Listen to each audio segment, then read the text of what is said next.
Swastiastu. Assalamualaikum warahmatullahi wabarakatuh. Salam, nama budaya. Peace be upon us. Good morning, ladies and gentlemen, the honorable guests and esteemed delegates. I am Dianta. And I'm Ami. We are here as your master of ceremony. Welcome to the opening ceremony of the 6th Asian Oncology Nursing Society Conference 2023.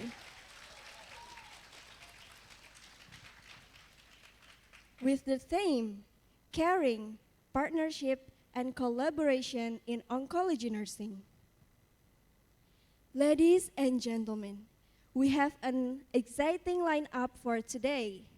On this special event, we have several agendas as follows: Opening Ceremony, Keynote 1, Symposium 1, Oral Presentation, and Gala Dinner.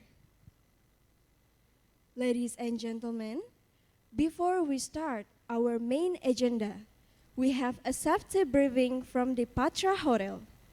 Please enjoy the video. Selamat datang di The Patra Bali Resort and Villas. Terima kasih telah memilih The Patra Bali Resort and Villas sebagai tempat kegiatan Anda. The Patra Bali Resort and Villas merupakan hotel bintang 5 yang terletak di Kuta. Hanya 5 menit dari Bandara Internasional Ngurah Rai, memiliki 228 kamar dengan menawarkan berbagai fasilitas terbaik, antara lain ballroom dan beberapa ruang pertemuan, restoran, spa, kids club, tenis court, serta 3 kolam renang dengan pemandangan laut dan panorama sunset yang menakjubkan. Untuk mendukung kenyamanan Anda selama beraktivitas, The Patra Bali Resorts and Villas dilengkapi dengan beberapa fasilitas pendukung, di antaranya masjid, musola, pura, smoking area, toilet, dan fasilitas untuk disabilitas. Dalam menjalankan komitmen perusahaan, Dewan Direksi dan seluruh perwira Patra Jasa berkomitmen untuk menerapkan sistem manajemen mutu, kesehatan dan keselamatan kerja, pengendalian lingkungan, serta pengamanan perusahaan. Keamanan dan keselamatan Anda adalah keutamaan bagi kami. Selama berkegiatan di The Patra Bali Resorts and Villas, kami mengajak Anda untuk terlibat dalam menjaga keamanan dan keselamatan kita semua, di antaranya dengan cara tidak memicu terjadinya api di dalam ruangan dengan tidak menyalakan sumber api dan merokok di dalam ruangan. Menggunakan peralatan listrik yang layak dengan benar pada tempat yang telah disediakan. Jika akan menggunakan tambahan perangkat dengan kebutuhan listrik besar, harap menginformasikan kepada petugas engineering kami. Menjaga kebersihan dengan membuang sampah pada tempat yang telah kami sediakan, memastikan barang bawaan pribadi Anda terjaga dengan baik.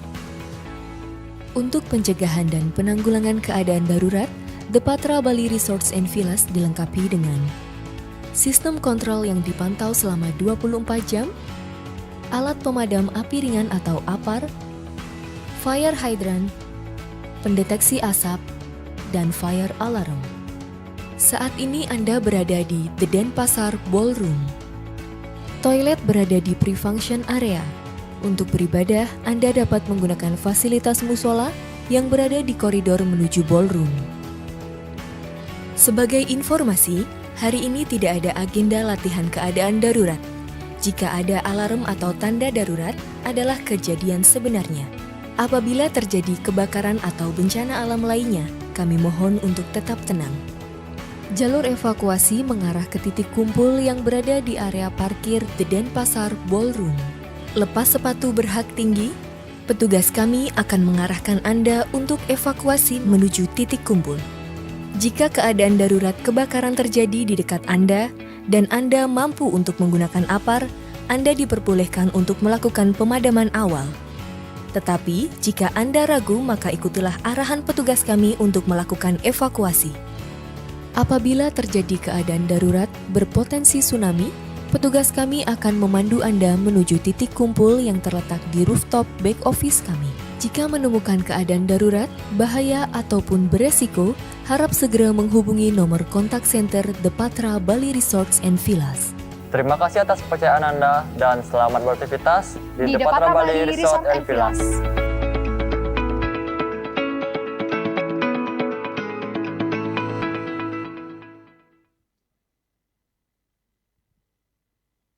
Ladies and gentlemen, now for the first agenda, we have a teaser video of the AONSC Bali. Please enjoy the video.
Okay, give applause to the video.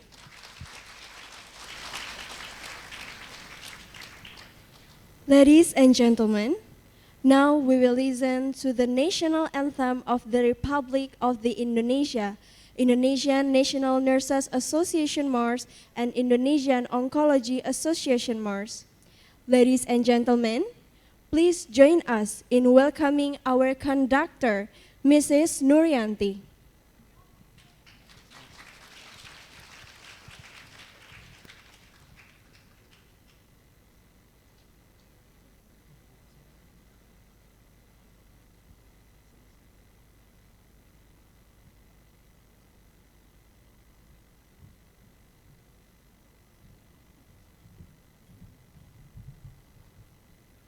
Ladies and gentlemen, with all due respect, we would like to invite you to stand with us.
Perawat Nasional Indonesia, wujud ikatan profesi perawatan, tempat membina dan mengembangkan kemampuan diri dalam membuktikan keberadaannya. Menapaklah dengan keyakinan lebih pasti, sejajar dalam abdikan diri, bangkit berdiri dan langkahkan kakimu itu, menatap hari esok penuh asa. Wahai perawat Indonesia, bangkitlah dan majulah untuk menolong sekalian yang menderita. Kuatkanlah pribadimu, tingkatkan pengetahuan untuk memberikan asuhan keperawatan. Kita melangkah untuk mengisi pembangunan bangsa negara Indonesia, untuk menghantarkan bangsa menuju sehat semua dengan semangat jiwa Pancasila. Maju perawat, majulah dalam kancah pembangunan, tunjukkanlah pada sekalian orang. Jadilah perawat model kesehatan bangsa kita, jadilah teladan dalam hidup sehat. Bangkitlah perawat seluruh Indonesia dalam mengemban citra profesi, menjunjung tinggi kode etik keperawatan, laksanakan panggilan tugas mulia, tercapai derajat kesehatan seoptimal mungkin bagi warga negara Indonesia. Sebagai bukti kiprahnya mahkota putih suci dalam mendukung pembangunan kesehatan.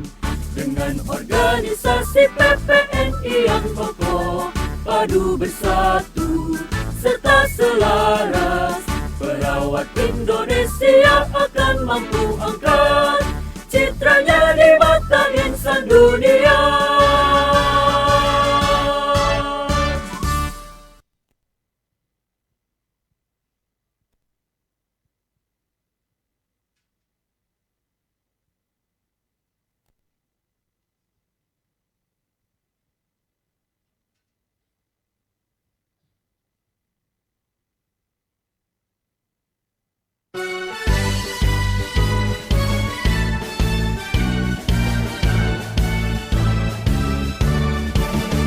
Himpunan Perawat Onkologi Indonesia, tempat membina mengembangkan kemampuan diri, mengemban citra profesi perawat onkologi, memberikan layanan secara holistik.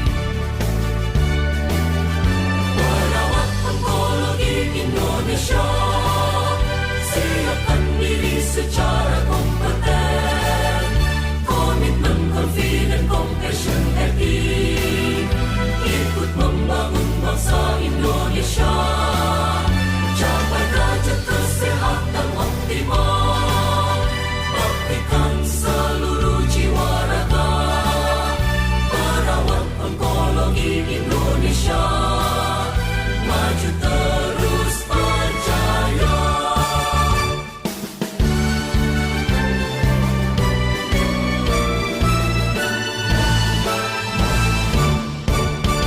Langkahkan kaki tegakmu dengan pasti, ulurkan tangan sentuh dengan kelembutan, berikan senyuman dengan penuh kasih, memberikan layanan secara holistik.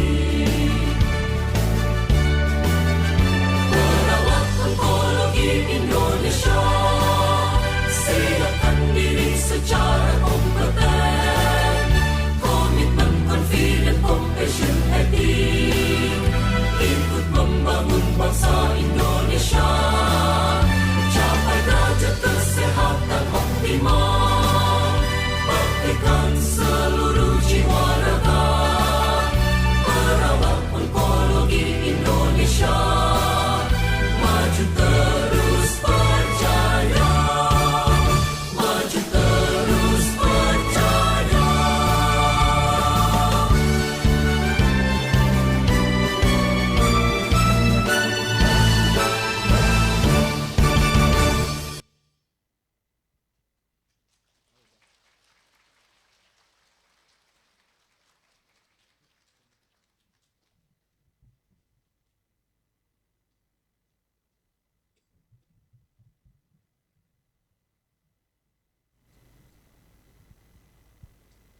Ladies and gentlemen, please to keep standing because we would like to invite you to pray together for this activity. We also invite Mr. Rudy to lead the prayer with us. Ladies and gentlemen, please welcome Mr. Rudy.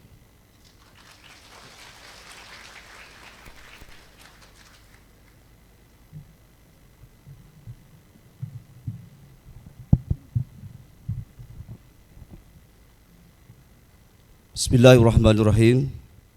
Assalamualaikum warahmatullahi ta'ala wabarakatuh. Good morning, ladies and gentlemen. Thank you very much for the time that has been given to me. Let's pray to God. For Muslim participants, allow me to lead. And for non-Muslim participants, please pray according to your religion and belief. A'udzu billahi minasyaitonir rajim. Bismillahirrahmanirrahim. Alhamdulillahi rabbil alamin. Hamdash syakirin, hamdan na'imin.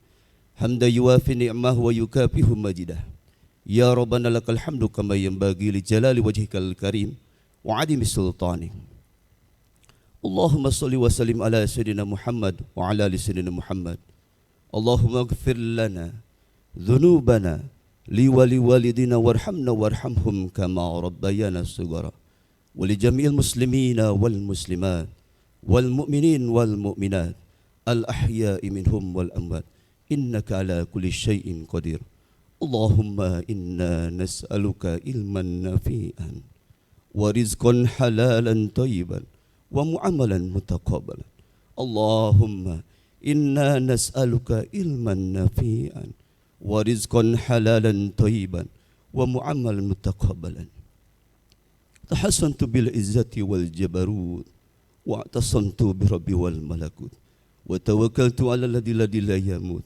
اصرف أنا هذا البلاء والوباء والقطاع وتؤن إنك على كل شيء قدير ربنا ظلمنا أنفسنا وإن لم تغفر لنا وترحمنا لنكونن من الخاسرين ربنا ولا تحمل علينا إصرا كما حملته على الذين من قبلنا ربنا ولا تحملنا ما لا طاقة لنا به واعف عنا واغفر لنا وارحمنا أنت مولانا فانصرنا على القوم الكافرين ربنا آتنا في الدنيا حسنة وفي الآخرة حسنة وقنا عذاب النار وصلى الله على سيدنا محمد النبي الأمي وعلى آله وصحبه وبارك وسلم بفضلك سبحان ربك رب العزة أما يصفون والسلام على المرسلين والحمد لله رب العالمين.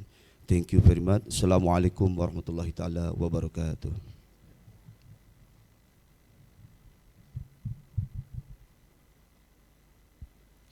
Ladies and gentlemen, please take a seat.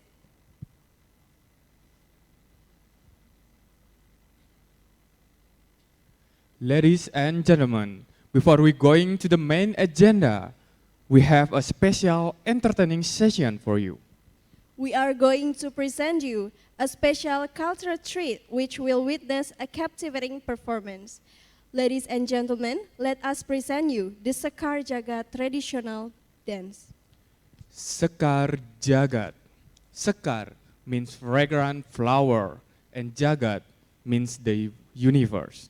So, the philosophy of this dance is depicting a piece in this universe, as well as describing the redolent atmosphere by the smell of the flower.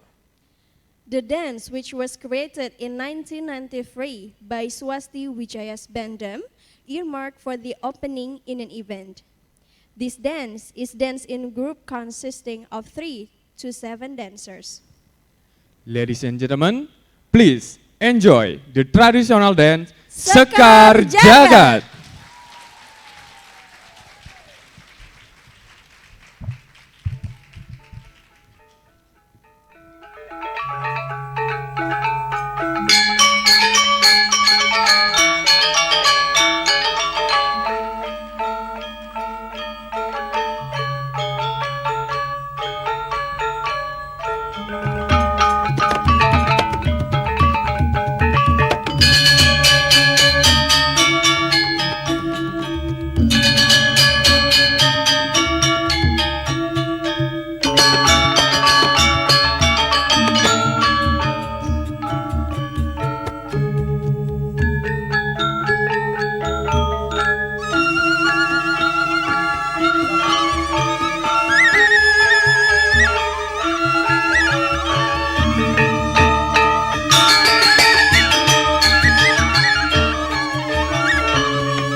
and gentlemen, that's from the entertainment session.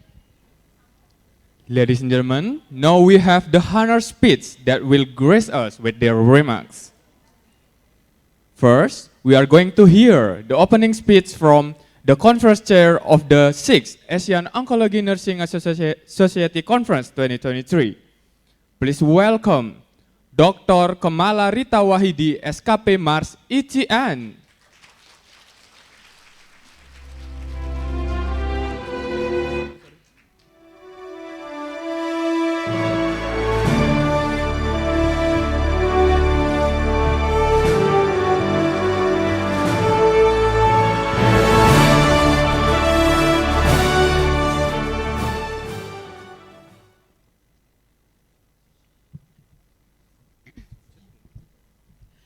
Assalamualaikum warahmatullahi wabarakatuh. Good morning, salam, swastiastu, namo buddhaya, salam kebajikan, selamat sejahtera bagi kita semua. Firstly, I would like to welcome and honor to Professor Dante Saxono Harbuwono, Vice Ministry of Health, Republic of Indonesia. Dr. Irna Nursanti, as a representative of Indonesia National Nurses Association. To President of AONSC, Professor Enistus, welcome to Indonesia. To Bali Republic Health Office, Dr. Niwayan Murdani. Thank you. It is absolute privilege to stand before you today and welcome you to the 6th Asian Oncology Nursing Society Conference in Bali. First and foremost, I would like to express my sincere gratitude to all the participants and partners who have come together to make this important conference happen. Your commitment to advancing the field of the oncology nursing is truly commendable. Furthermore, I would like to take a moment to express my heartfelt gratitude to the President of the AONSC, who have given trust in the IONA, thank you Enush, as the host organization for this prestigious conference.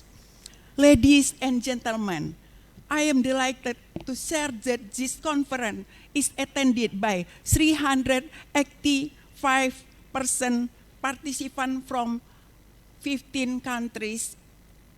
The scientific session, which will be held for 3 days of the Congress, attended by total 200 oral and poster presentation. And 6 cancer nursing workshops, 13 plenary sessions, and 2 organization meetings. The theme of the AONSC conference reflects the core principle that guide of our work in oncology nursing, caring, partnership, and collaboration. In the light of the global burden of cancer, it is essential that we unite and strengthen our efforts to provide great care and support to patients and their families. We have an extraordinary lineup of speakers who will share their expertise and insight a wide range of topics related to oncology nursing. We will explore various aspects of our profession, ranging from the least advanced in cancer treatment, innovative approach in patient care, and strategic partnership in improving the nurse capacity. Ladies and gentlemen, this conference provides a unique opportunity for networking and collaboration. Therefore, I encourage all participants engage actively, share your experience, and build relationship with colleagues from different countries. By building of the partnership and the exchanging knowledge, we can amplify of our impact and enhance the quality of oncology nursing globally. As we gather in the beautiful setting of Bali, let us also take a moment to appreciate the rich culture and natural beauty that surround us. The serene environment and warm hospitality of Bali serve as inspiration to reflect, learn, and grow as professionals in the field of oncology nursing. I would like to express my warmest gratitude to the organizing committee for your tireless efforts in planning and executing this conference. Your dedication and hard work have been instrumental in the ensure its success. As importantly, I would also like to extend my appreciation to all the AONSC board members, especially to Professor Winiso as AONSC past president and is NCC president. To AONSC president, Prof. Institute, thank you for your support and guidance for the planning process. To Professor Patsy as and is NCC past president, thank you very much for your support. To the pharmacy industry, which has supported this conference event, thank you very much for your cooperation. To all participants, let us collectively strive for excellency in oncology nursing as we navigate the complex challenges and provide the compassionate care to those affected by cancer disease. Thank you once again for your presence all, and I wish you all a fruitful and memorable International Ancient Oncology Nursing Conference in Bali. Thank you.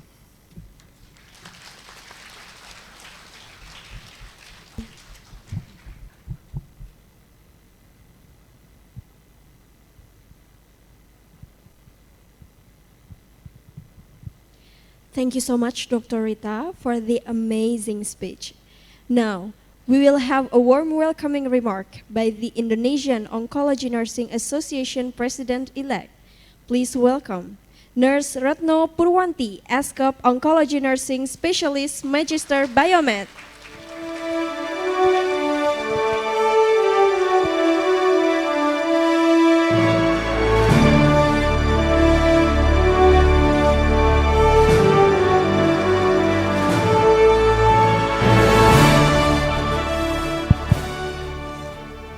Bismillahirrahmanirrahim.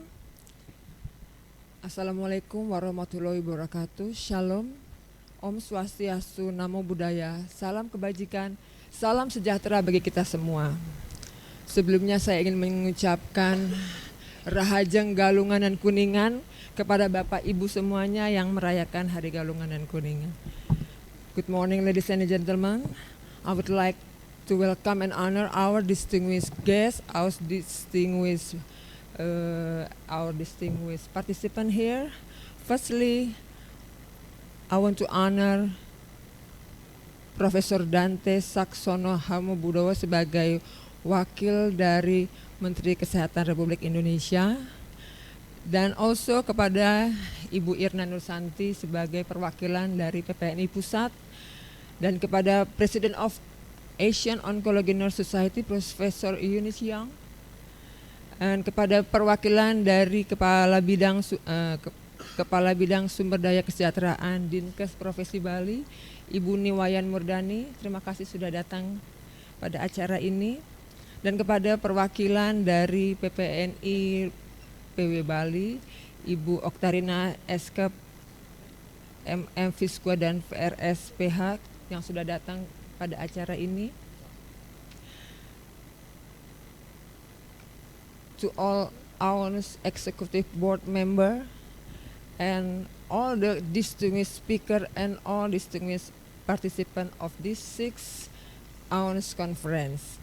Let us pray to God for the praise given to us all here to present in this event in Bali. We are very delightful welcoming you all in the 6th AONSC conference years 22-23.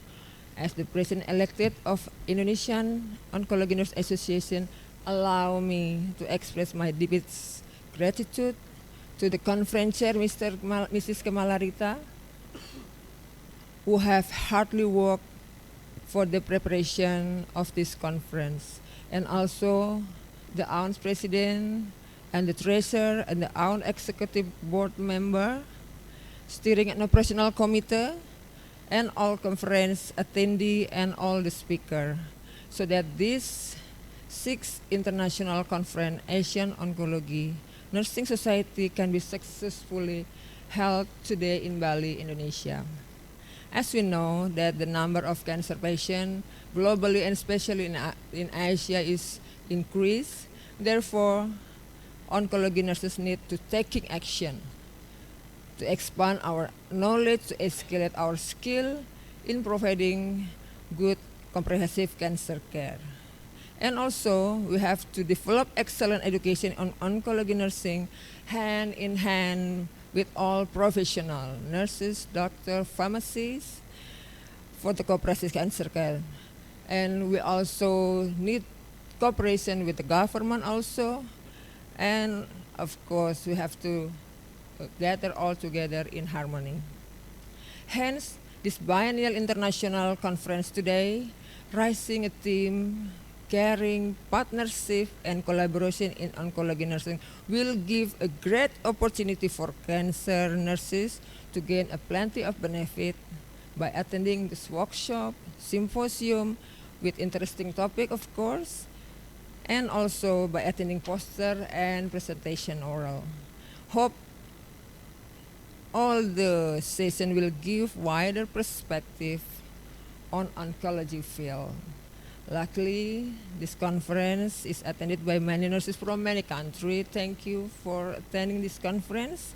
Hopefully, it will enable us to share knowledge, experiences, and expertise on recent cancer nursing with various oncology heading in the first country. Last but not least, I wish we all can take advantages from this precious conference, and most of all, I hope you enjoy your stay in Bali. Thank you very much. Enjoy the conference. Thank you. Wassalamualaikum warahmatullahi wabarakatuh.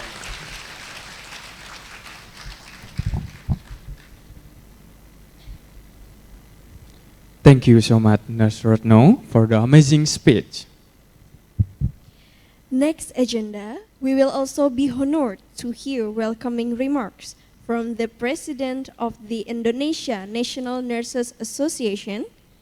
Ladies and gentlemen, please join us in welcoming Dr. Nurse Irna Nursanti, SCUP MCUP Maternity Nursing Specialist. The floor is yours.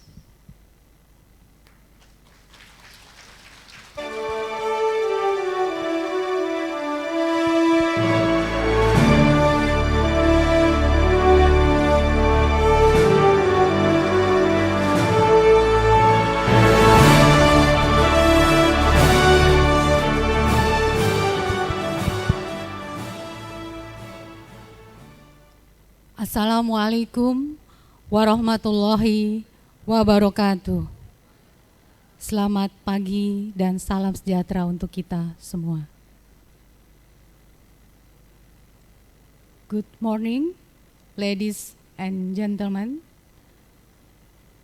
To the Honorable Ministry of Health Republik Indonesia, President of Asian Oncology Nursing Society, President International Asian Oncology Nursing Society Conference, Chairman this conference with committee, special for audience. First of all, let us praise the Almighty for giving us His endless blessing so that we all can be here together in this special occasion in a perfect condition and health. Apologize, Chairman Indonesia Nursing Association, Bapak Dr. Haripadila cannot attend this event. Ladies and gentlemen, The most deadly cancer for women are breast cancer with 65,858 cases and cervical cancer with 36 and 33 cases. Meanwhile, the cancer that affect the highest number of men is lung cancer, with 34,783 cases, and colorectal cancer with 34,189 cases. The increasing prevalence of cancer in Indonesia occurs due to lack of physical and activity or exercise and unhealthy lifestyle patterns, especially about food. The oncology nurse must be able to provide health education about the conduct, health promotion, by doing special protection in cervical cancer with human papillomavirus vaccine, and conduct early detection. Standardized treatment is more accessible.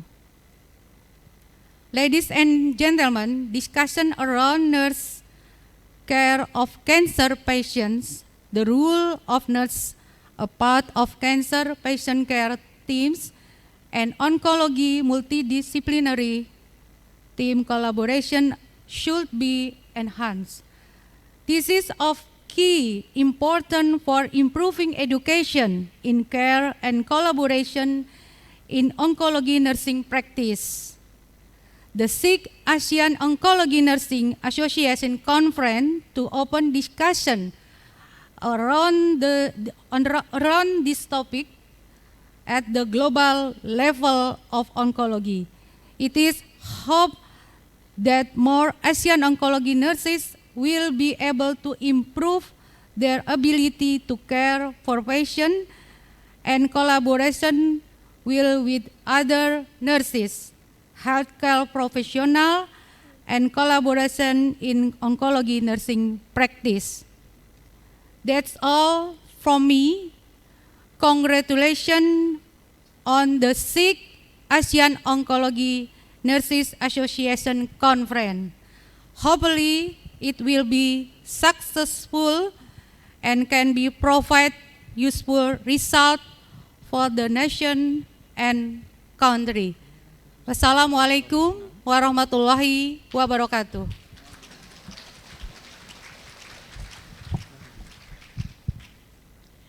Thank you so much for Dr. Irna.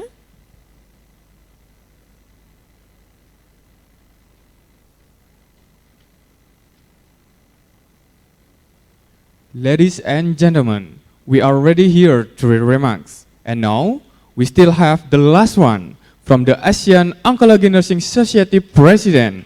Would you please welcome Professor Yunyang Yunisu, PhD, FNP, RN.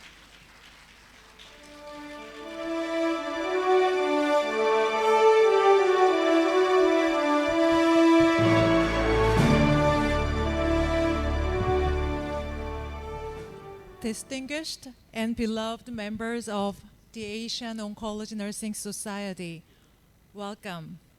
My name is Eunice Su. I'm the president of AONS. I have been entrusted with delivering the opening speech at the 6th International Conference of AONS. This year in this beautiful city, Bali, Indonesia. I extend my sincere gratitude to all of you gathered here today, and I'm delighted to embrace this special moment as a member of AON's family, united together. First and foremost, I would like to acknowledge and pay tributes to the incredible efforts of oncology nurses working tirelessly in this field. As the backbone of cancer care, you demonstrate unwavering dedication, compassion, and expertise in providing the highest level of care to patients and their families.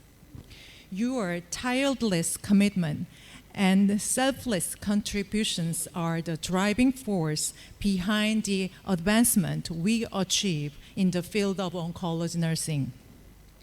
Over the past 10 years, AONS has established itself as a leading authority in oncology nursing in Asian region. Through the spirit of sharing and collaboration, we have strived to enhance the expertise in the field of oncology nursing through the latest research, innovative best practices, and academic creativity. It is with great pride that we have come together at this conference to further advance our vision and efforts. The 2023 AONSC International Conference has been organized by the Virtue of Indonesia Oncology Nursing Association around diverse themes around innovation and motivation.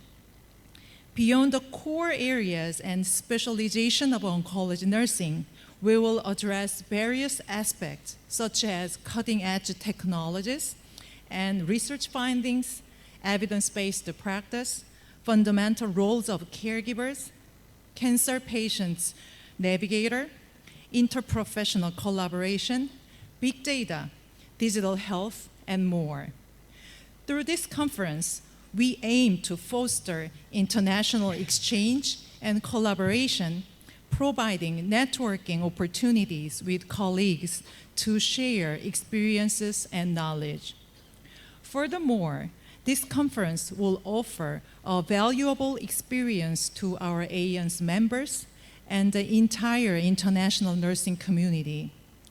With academic programs, expert speeches, workshop, poster sessions, and industry exhibition, we will provide a range of educational opportunities and explore future directions in innovative products and services in this field. Finally, I look forward to this AONSC International Conference being an opportunity for all participants to gain new ideas and insights. Through your involvement and contributions, we will contribute to the advancement of quality in oncology nursing and healthcare overall.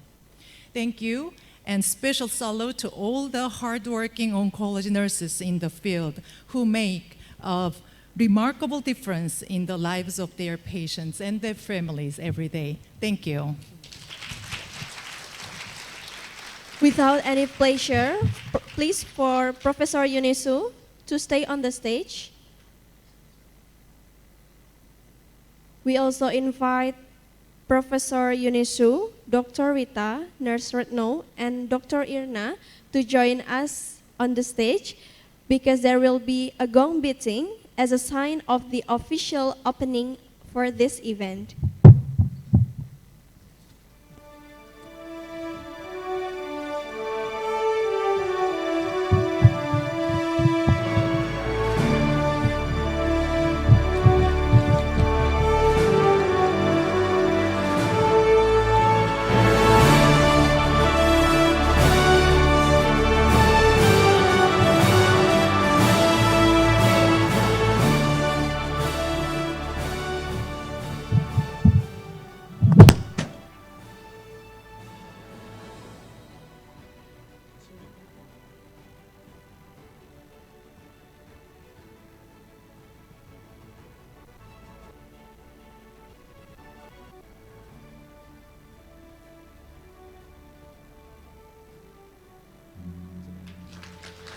Ladies and gentlemen, with ending remarks and a symbolic gong beating, then the 6th Asian Oncology Nursing Society Conference 2023 officially open.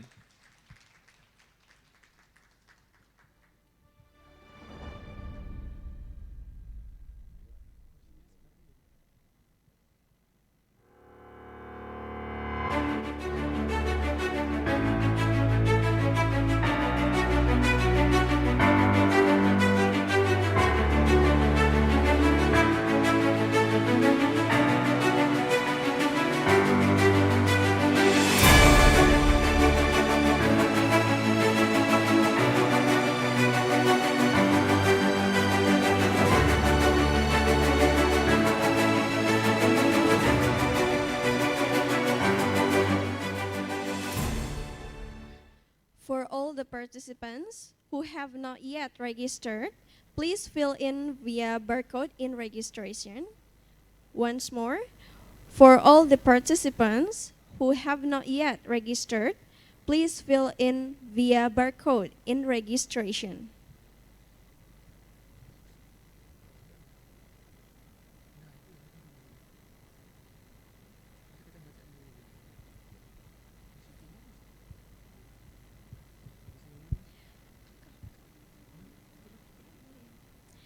Ladies and gentlemen, welcome to the main agenda.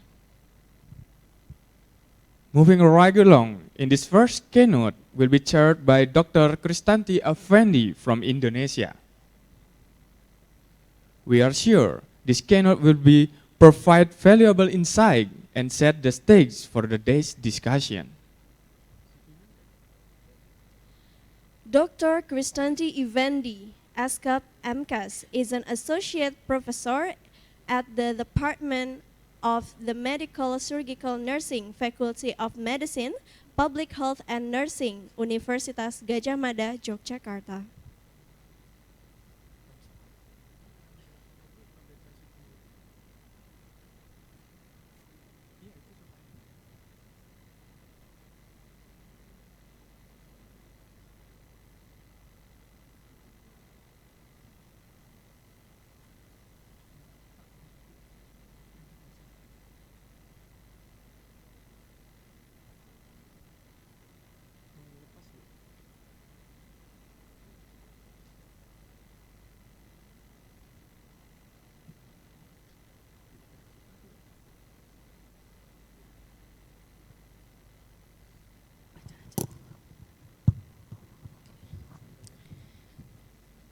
Ladies and gentlemen, esteemed colleagues and distinguished guests, welcome to the keynote session of the 6th Asian Oncology Nursing Society Conference.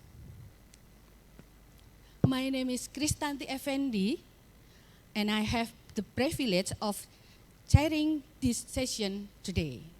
We are gathered here to learn from insightful presentation from the national and international resources and leader in the field of oncology nursing and its development in Indonesia. Before we begin, let me give you an overview of the session. This session is having two speakers. The first speaker is Professor Winnie So. She is the president of International Society of Nurses in Cancer Care and professor the Nettersol School of Nursing, the Chinese University of Hong Kong, with the topic entitled Optimizing the Power of Nurses to Achieve the Global Agenda for Cancer Control. And the second speaker is Professor Dr. Dante Saksono Harbuono, specialist internal medicine, endocrine, metabolic, and diabetic consultant, PhD.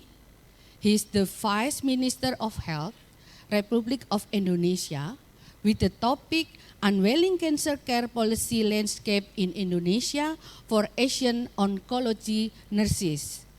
It will be delivered online.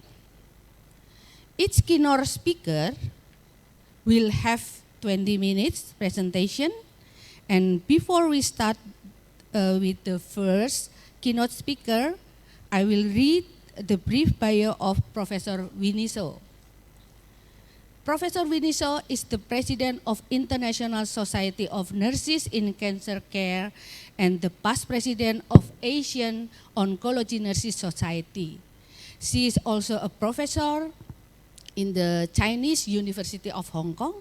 She has more than 10 years of experience engaging in regional and international oncology nursing organizations to support oncology nurses for capacity building.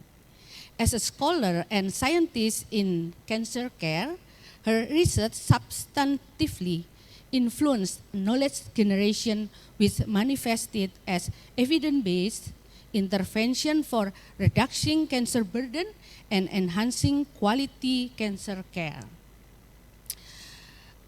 Recently, her integrative multi-component program for promoting South Asian cancer screening uptake, called IMPACT, was recognized by WHO Western Pacific Innovative Challenges as an innovative solution for various health challenges in the Western Pacific region.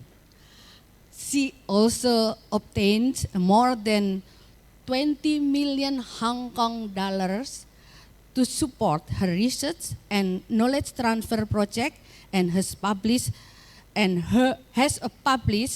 more than 200 papers in international peer-reviewed journals. Wow.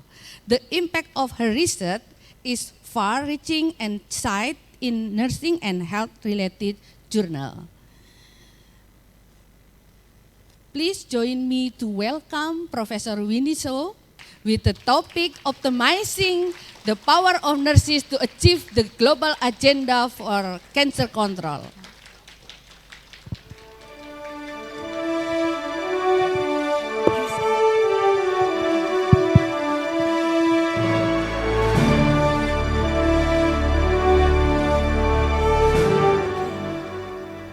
Okay, good morning.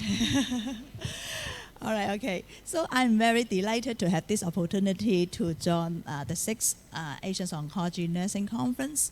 And I would like to take this opportunity to thank Dr. Rita Camilla and also her great team for organizing such a great conference.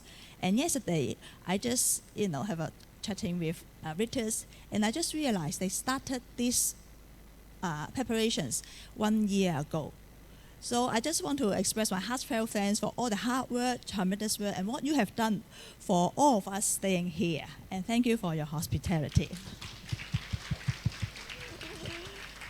Okay, now the topic for today is optimizing the power of nurses to achieve global agenda for cancer control. Okay, next piece. Okay, now here is the outline for my presentation. So I will watch my time. I have to finish it in 20 minutes, all right? Now, first of all, I will provide you with the overview of the cancer burden, and then I will share with you some of the evidence in order to demonstrate the significant contributions of the nurses in cancer control throughout the cancer continuum. Although, we do have the contributions with evidence, but the challenges faced by us to achieve the global agenda of cancer control is still existing. So we will discuss further what are the challenges and the barriers that we are facing. And lastly, we will make some recommendations to optimize the nurses' contributions in nursing control. Now, I just want to ask, are there anyone attended the ISNCC AONS leadership workshop yesterday? Oh, that's great. Now, because your ideas sharing is very valuable and very insightful, and actually, the sharing is very relevant to my presentation as well. So after the workshop, I decided to modify my presentations in order to integrate your great ideas and some suggestions into my PowerPoint. And I just want to take the opportunity to thank your active participations in the yesterday workshop and also your insightful and inspiring ideas. Thank you. Now, for the first line, show the cancer incidence and the mortality statistics worldwide and by the region. Now, there are two diagrams. So for the left side, all right, the left side is the cancer incidence, and for the right side is mortality. And actually, those data are collected from 6 continents. So they are the Asia, Europe, North America, South America, Africa, and Oceania. All right. Maybe for those who are staying at the back, may not be so clear about those words, but I think you can see those color, right? And different color represent the different continents. Now, based on those diagrams, so can you tell me which color cover the larger proportions of the circle? Which color? the purple one, right? So can you see the name? Which continents? Asia. All right, now in fact, according to the WHO, there are about 19.3 million new cancer cases and almost 10 million cancer deaths worldwide. Now, however, among this data, half of them, the new cancer cases, reported in the Asia regions in particular. And more than 0.5%, almost 60% cancer deaths occur in Asia. Now, if you compare with the other 5 regions, which is another half, so you can imagine the severity of the cancer burden in Asia. Okay, next please. Now, actually, United Nations set up a total of 17 sustainable development goals in order to improve the healthy living and also the well-being for all. And in particular, for the number 3, is focused on to promoting the healthy living as well as the well-being for all. Next, please. Now, in order to respond to the sustainable goal, set up by the United Nations, WHO also, set up a total of 10 key actions to be taken in order to achieve the effective global cancer control. Now, here are some examples, that is quite relevant to nursing. So, including they need to put more emphasis on the primary health care, and they need to push up the early diagnosis, and also they need to optimize the workforce and the access that are reliable and sustainable health products. And of course, we need to enhancing the coordinations of the care through the teamwork. Next. Now, in the healthcare workforce, and actually, nurses contribute to more than 20 million among the whole healthcare workforce. So you can imagine, we are so powerful because we are the largest group in the healthcare workforce. Okay, next please. Now, as the oncology nurses, so in order to contribute to the cancer, reduce the global cancer burden, so we can take up various roles throughout the whole cancer continuums. Start from the prevention of the cancer, through the early detection of cancer, throughout the treatment, as well as the survivorship, as well as the terminal care, the palliative care. Now in here, I just want to have some kind of the checking. Is there anyone focus more on the cancer prevention? That's great. All right, so how about early detection of cancer through screening? Anyone? Okay, so how about, you are focused on delivering cancer care during the treatment of cancer. Okay, very good. So how about the palliative care? Yeah, very good. Okay, and also you need to provide the continuity of care for those patients after treatment, right? Now, as you can see, different people, different oncology nurses may have different role, throughout different phases for the continuum.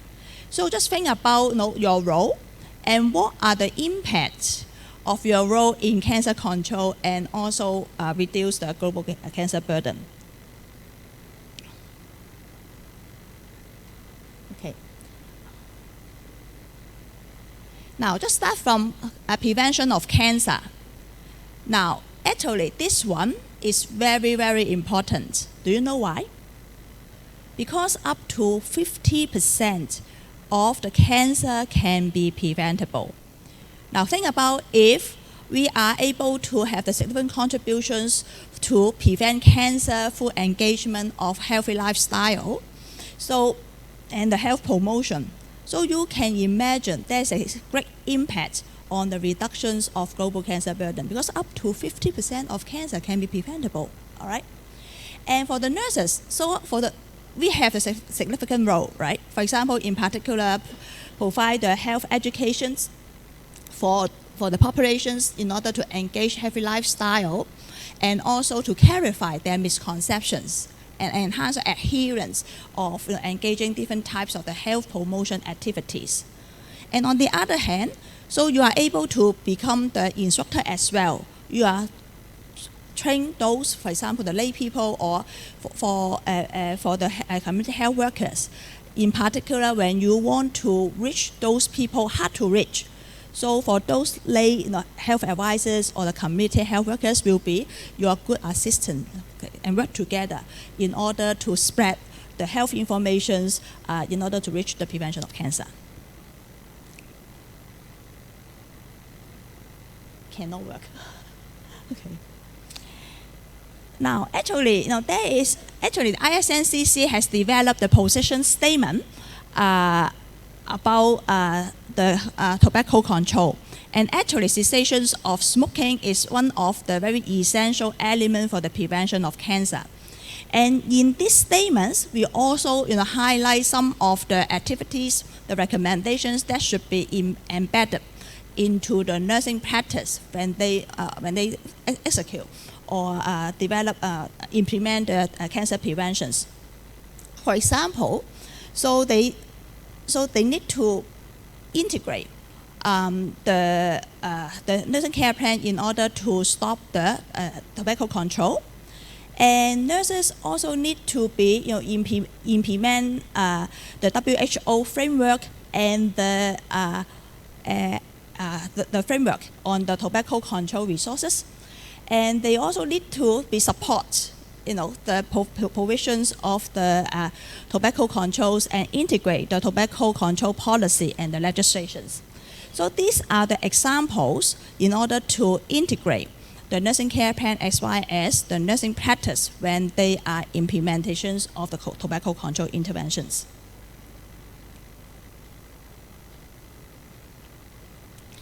Now, the position statement is a kind of the statement in order to recommend what should we do in order for the tobacco control. But if we do not take it in actions, it's still just like a paperwork, right? I would like to share with you one of the very good example how to transform the position statements into actions. Now, and actually, our nurses have done a very tremendous job in order to implement the tobacco control position statement into actions. And they set up the anti-tobacco campaign in 7 provinces in Indonesia. And this kind of the activities is led by AONSC. And they are not only working in the hospital, but they would like to promote the health promotions, tobacco controls to all the populations, to the whole populations, and to sign up the anti-tobacco declaration. Now, so this is one of a very, very good example how to gather the oncology nurses in order to maximize the contributions to cancer prevention. Well done.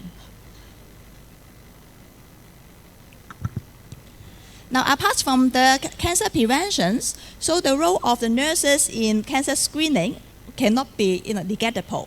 And actually, they can implement the interventions aiming to increase the awareness and the importance of the cancer screening through the health educations, and also in order to implement the cancer screening.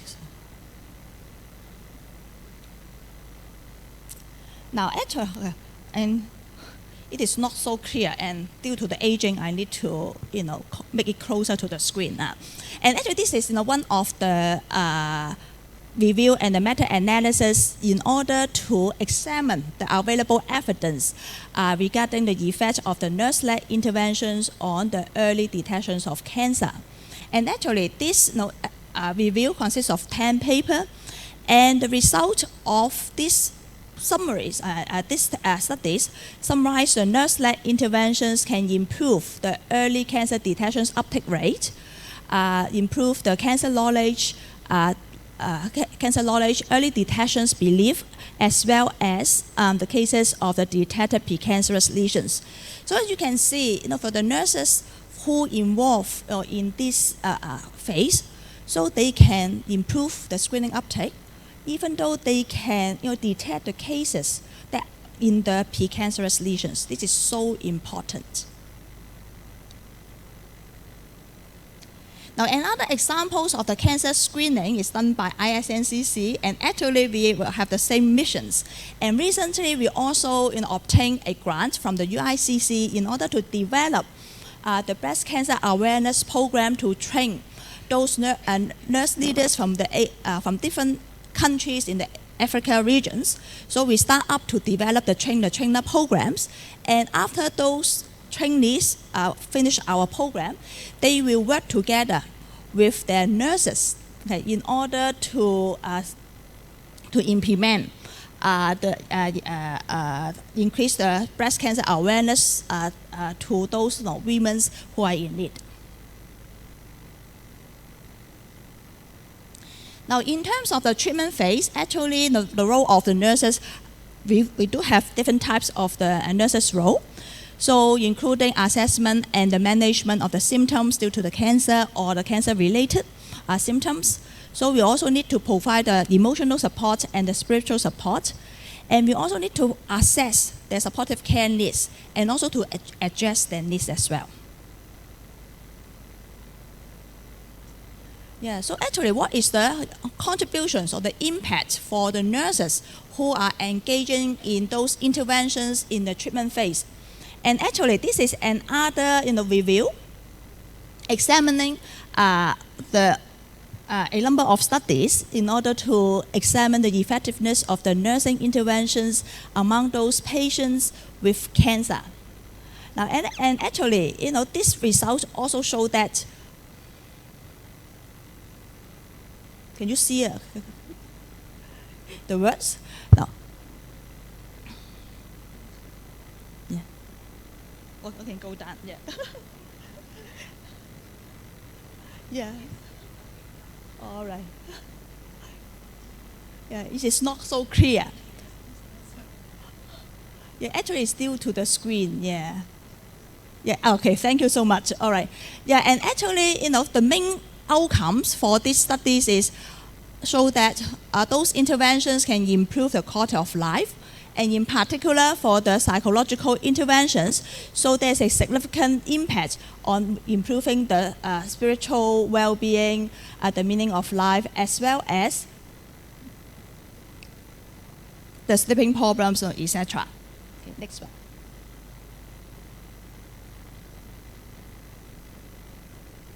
Okay, next one.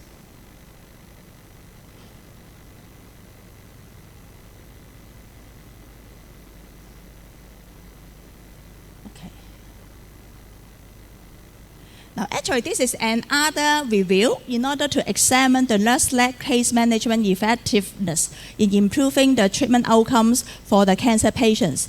As you can see, for those nurse-led case management group, so the outcome, there is positive outcomes based on the empirical studies, including, the patients can have shorter time from the diagnosis to treatment, and also to improve the treatment completion rate, and also increase the engagement of the patients to receive the whole treatment, including the hormonotherapy. Okay, next one.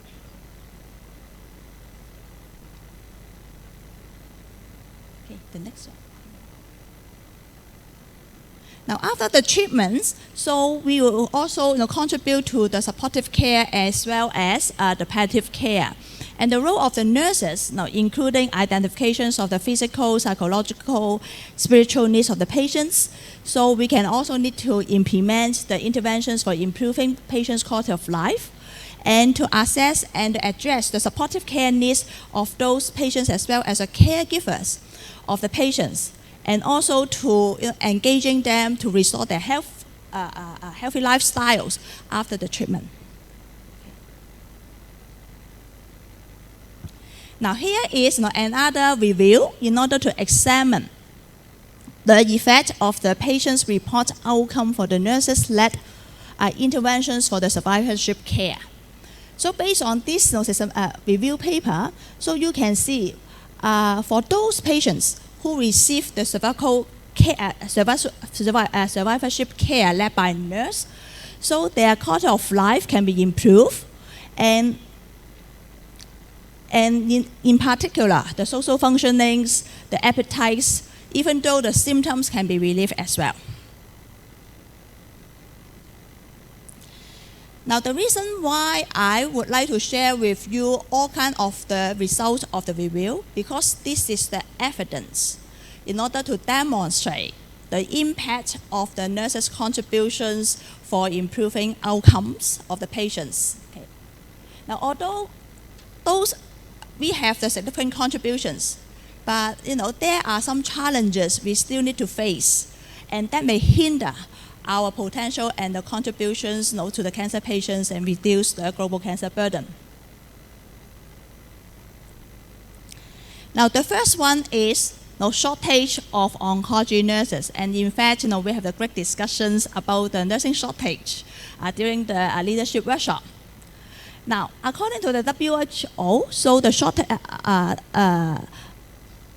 of the oncology nursing workforce was reported as 5.9 million. That means a total of 5.9 million nursing shortage worldwide. Now, and among this shortage, almost 19% of the shortage was reported in low and middle income countries.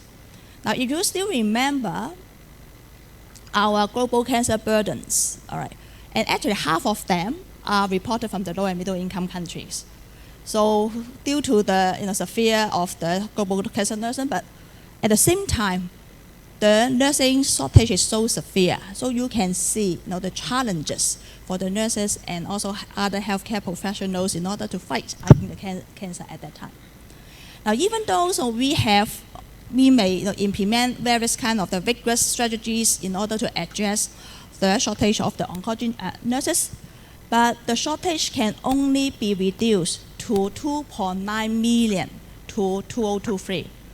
Now, so this kind of the figure you can imagine, this is the worldwide issues.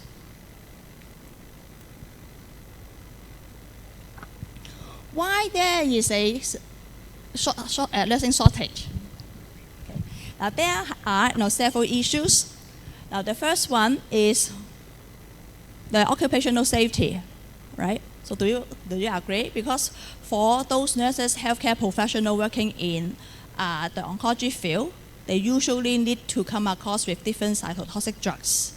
So this kind of drugs, if they do not have the protective device or the environment, there's a high risk, for the occupational safety. And the second one is job burnout. So actually, there are various kinds of the factors for the burnout. One of the factors is related to the stress-induced situations for those nurses, because they usually come across the care of those patients who are suffering, right? And on the other hand, there's a vicious cycle of the shortage of the nurses. And the last one is a limited power to influence the healthcare policy. Now, different nurses may have the nurses working in different places may have different scope of practice. So if they have limited power to influence the healthcare policy, so there is a great impact or influence about to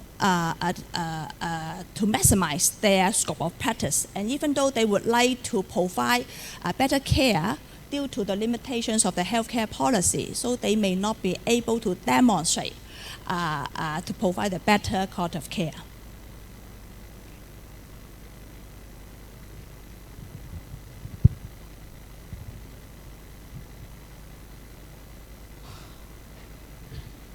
I'm sorry, Prof. Winiso. 2 more minutes. Okay, all right, okay. Now there are, another challenges is the inequity of cancer care. So there are 7 different types of the factors, including the social-cultural factors, the social determinants, as well as the provider-related factors, for example, the financial burden. Now, the first challenge is that of the evidence-based practice. Now, although I have provided you with different evidence to show the significant impact of nurses, but lack of research in the low and middle income countries. And actually, I work with the international group led by Dr. Erica Libelon in order to conduct the scoping reviews of the role and roles and responsibility of the nurses in the primary and secondary cancer preventions in the low and middle income countries. Although we are able to identify different roles of nurses, but the research component is lacking. In other words, we do not know the significant results of the impact of what they have done.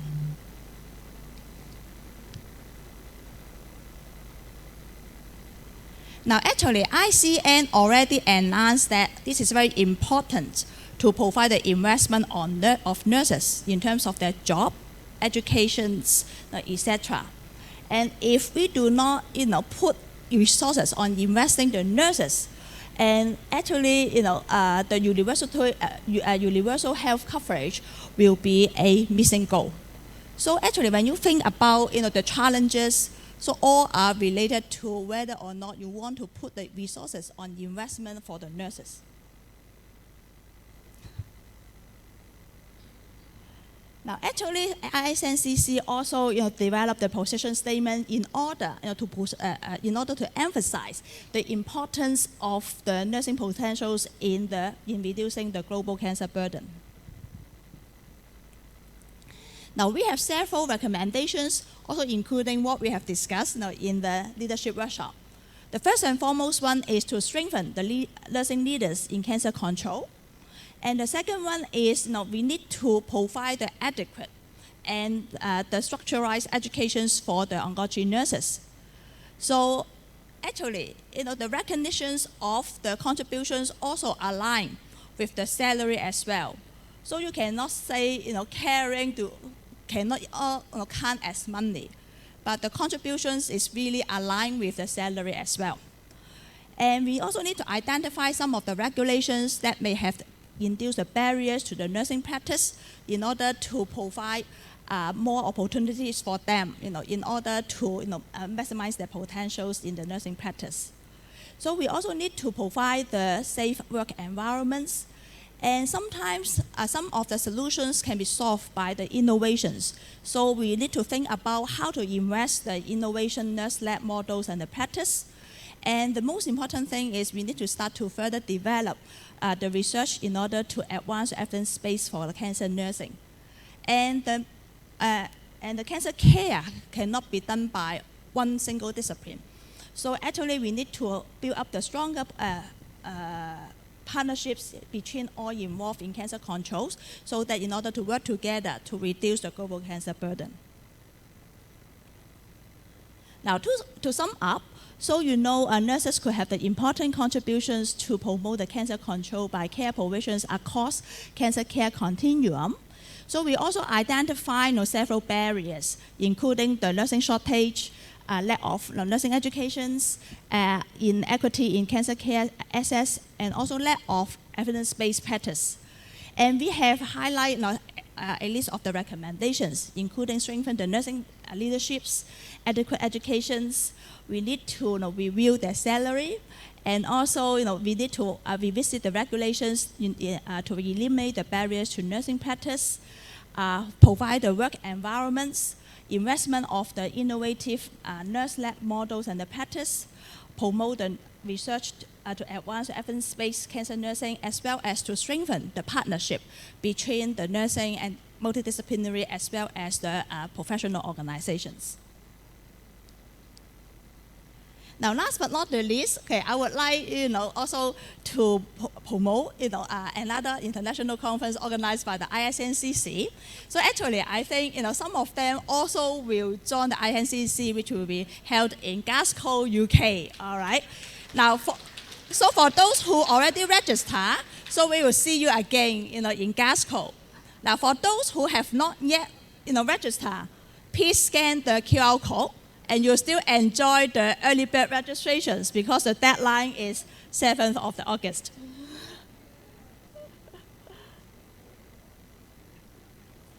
Yeah, and that's all for my presentation, and thank you very much for your attention. Okay, let's give a warm round of applause to Professor Winiso. Thank you, Professor Winiso, for the interesting presentation. So according Professor Winiso presentation, we are, as a nurse, have the responsibility to achieve the global cancer control wherever we are, whatever our role in our workplace. Are we agree with that? Okay, are we agree that as a nurse, all of us have a responsibility to achieve a global cancer control? Yes? Okay, yeah. And for the next, now let us move on the next presentation. It is my pleasure to welcome Professor Dr. Dante Saksono Harbuono, the Vice Minister of Ministry of Health of the Republic Indonesia, who will talk about unwilling cancer care policy landscape in Indonesia for Asian oncology nurses. Please join me in welcoming Professor Dante. Please, Professor Dante, time is yours. Thank you, Your Excellency, and the participants of this Congress. Welcome to Indonesia, our beautiful country. Thank you to all participants who attend the 6th Asian Oncology Nurse Association Conference this year. I would like to express my deepest appreciation to the nurse, especially oncology nurse who persistently and responsibly continue to support government program in order to provide quality oncology health services and for the community. Ladies and gentlemen, nurse as a largest number of health worker have an important role in increasing awareness, willingness, and ability to live healthy life so that the highest degree of health will be realized as an investment for the development of social, economically productive human resources. At present, the number of nurses who actively register is more than 600,000 people, nurse. The largest distribution is in West Java province, with about 181,000 more. And the smallest is North Kalimantan province, with about 5,509 nurses. Distinguished guests, according to WHO 2020, there were 19.3 million new cancer cases in the whole world. Cancer is the second leading causes of death in the world, with 9.6 million deaths per year. Based off the global cancer statistic, Globocan, in 2020, Indonesia has 396,000 new cases of cancer, with 234,000 of deaths among them. The highest cancer is in women is breast cancer. It's about 66,000 cases. Men it's about also 31%. And the second one is cervical cancers. The number is about 37,000 cases, or 17% of the cancer in women population. The highest cancer in men was lung cancer. It's about 35,000 cases, or 14.5%. And colorectal cancer, about 34,000 cases, or 12% cancer in a man. Cancer mortality from incident rate will raise about 64% by 2040. Ladies and gentlemen, dealing with the cancer cases, the main promotive and preventive effort are screening and early detection. Almost 30 to 50% of cancer can be prevented by avoiding risk factors and implementing the healthy lifestyle. This is a routine health check, get rid of smoking, physical activity, balanced nutrition, adequate rest, and manage stress, which we know is in Indonesia as CHARDI.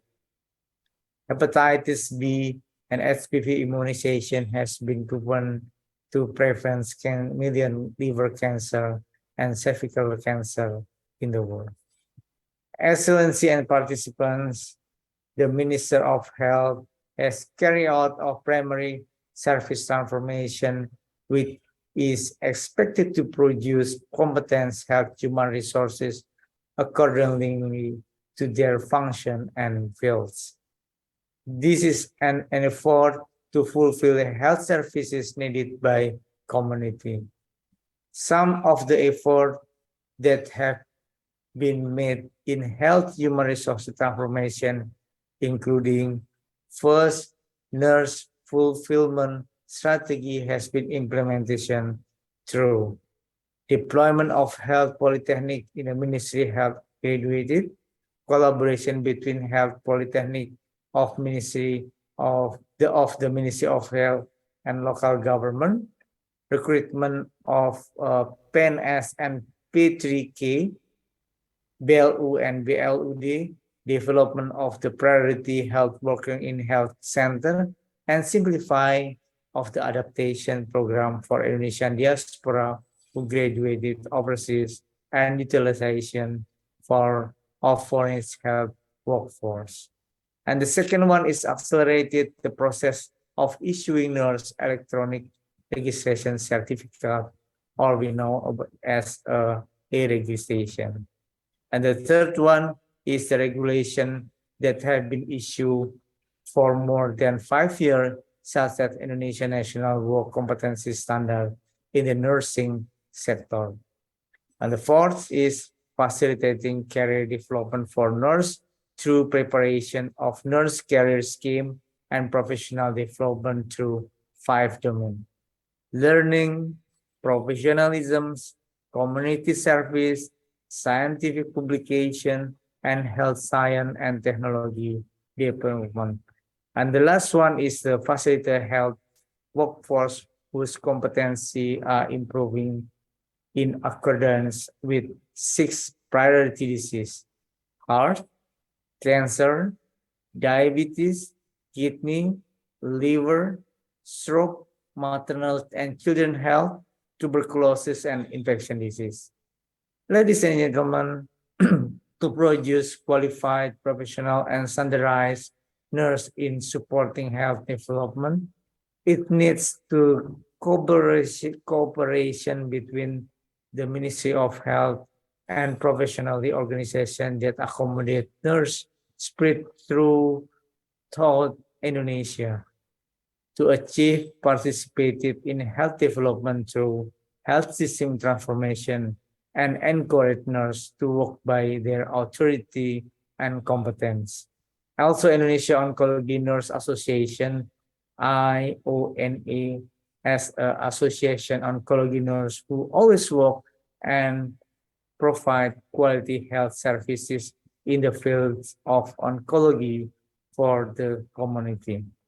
The Ministry of Health hope the 6th Asian Oncology Nurse Association Conference will become a momentum to increase the role and contribution nurse and reduce the number of cancer cases. Of course, promotion and prevention priority should be taken, especially from oncology nurse, to support health development. This forum is expected to be used as a vehicle to disseminate the latest experience and knowledge in oncology nursing services, as well as building the strengthening network between nurse and international stakeholders. Enjoy your time in Bali, and I thank you. Thank you. Yeah. Thank you, Professor Dante, for the insight presentation. We are, as an oncology nurses, very happy that the government support our work and also for the future development of oncology nurses. Thank you again. Let's give a warm round of applause to Professor Dante.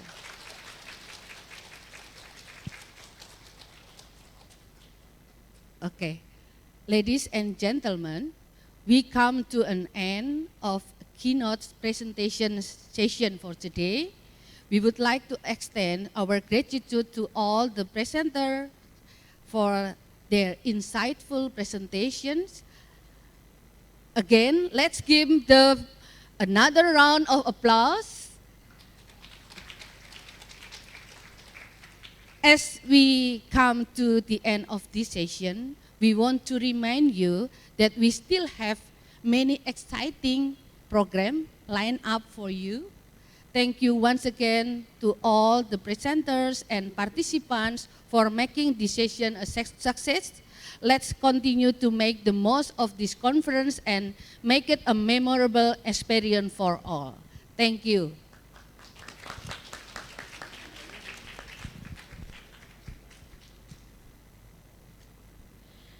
Thank you so much for Dr. Kristanti Effendi. Next, we would like to giving the placards. We also invite our chair committee, Dr. Rita. We invite Dr. Rita to giving the placards.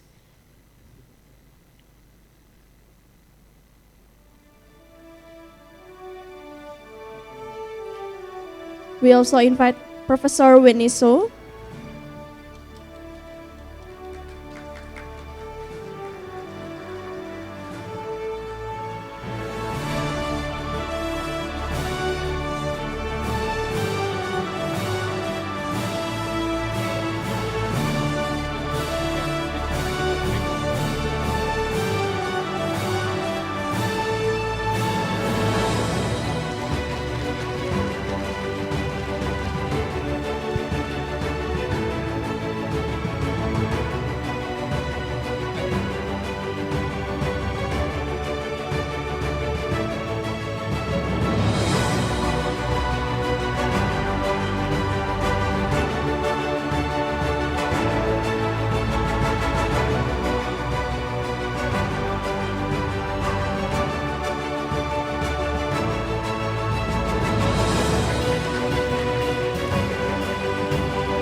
Once again, give a big applause for Dr. Rita and for this session.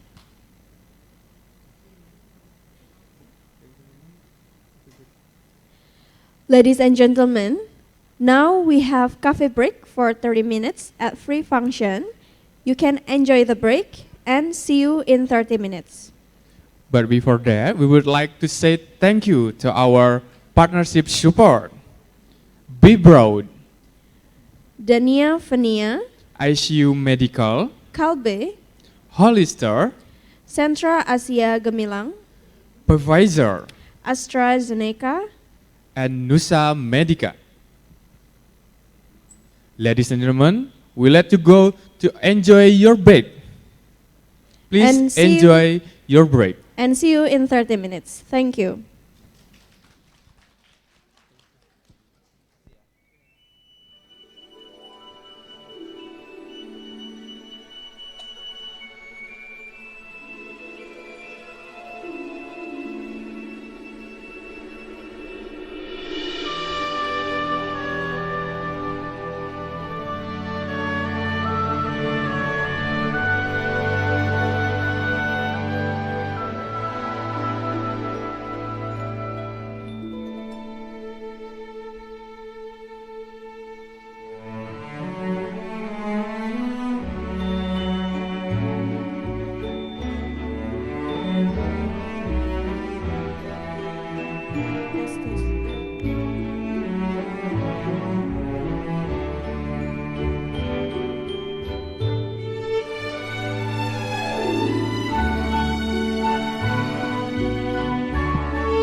and gentlemen, we will start our event in 2 minutes.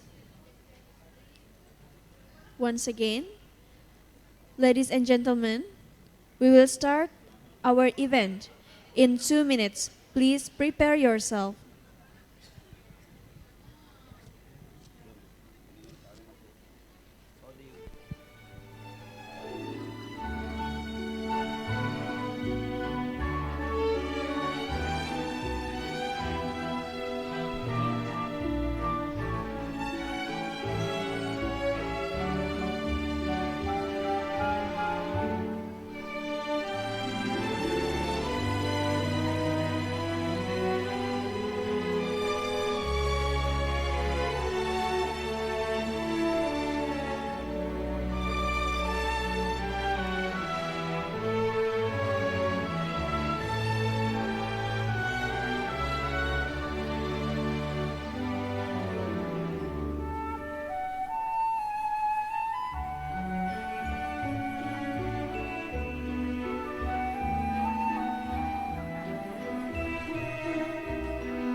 Good morning, ladies and gentlemen.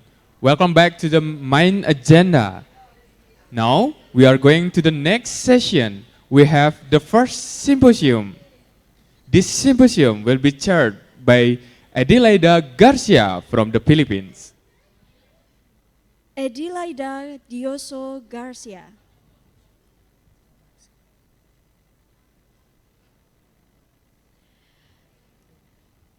Her present position as Assistant Division Head, Division of Ancillary Services, Cardinal Santos Medical Center, San Juan Metro Manila, Philippines. For the beginning of our first symposium, ladies and gentlemen, please give applause to Adelaida Garcia.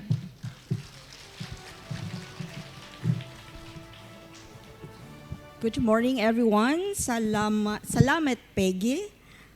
Peggy. Namasya, Eddie, or Adelaida Garcia. So, Assalamualaikum. Good morning, everyone. All right, for this session, this is the symposium, the first symposium for the conference. We have 3 topics, namely the evidence-based practice in oncology nursing, fundamental roles of caregivers of oncology patients, and we have finally the financial burden in oncology treatment. So we have 3 speakers. Each speaker is given like about 20 minutes for each talk. So to begin with, our first speaker is both a registered nurse and a midwife.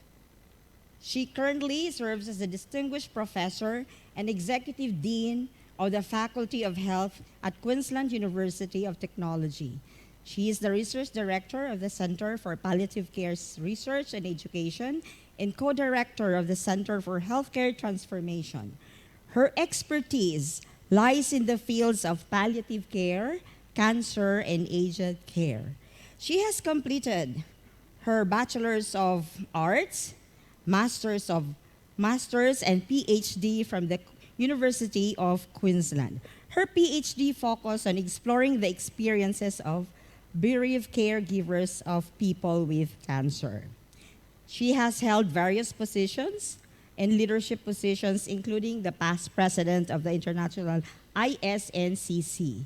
She has published at least 300 articles in academic journals and served as an editorial board member and co-editor for several nursing and healthcare journals. She advocated for nurse-to-patient ratios, improved public coverage of palliative cancer care, and supported indigenous nursing scholarships. She has been honored with a member in the General Division of the Order of Australia and elected as a Fellow of the Australian Academy of Health and Medical Sciences. So without further ado, let us all welcome. We are honored to have Professor Patsy Yates.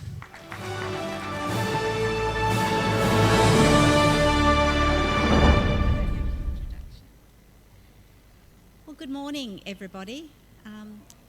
I'm delighted to be here in beautiful Bali. My last time I was in Bali was when I was a second-year student nurse, and we came here on vacation and had a beautiful time, so I have very fond memories. So I'll just get my presentation up, thank you. So I've been asked to talk about evidence-based practice.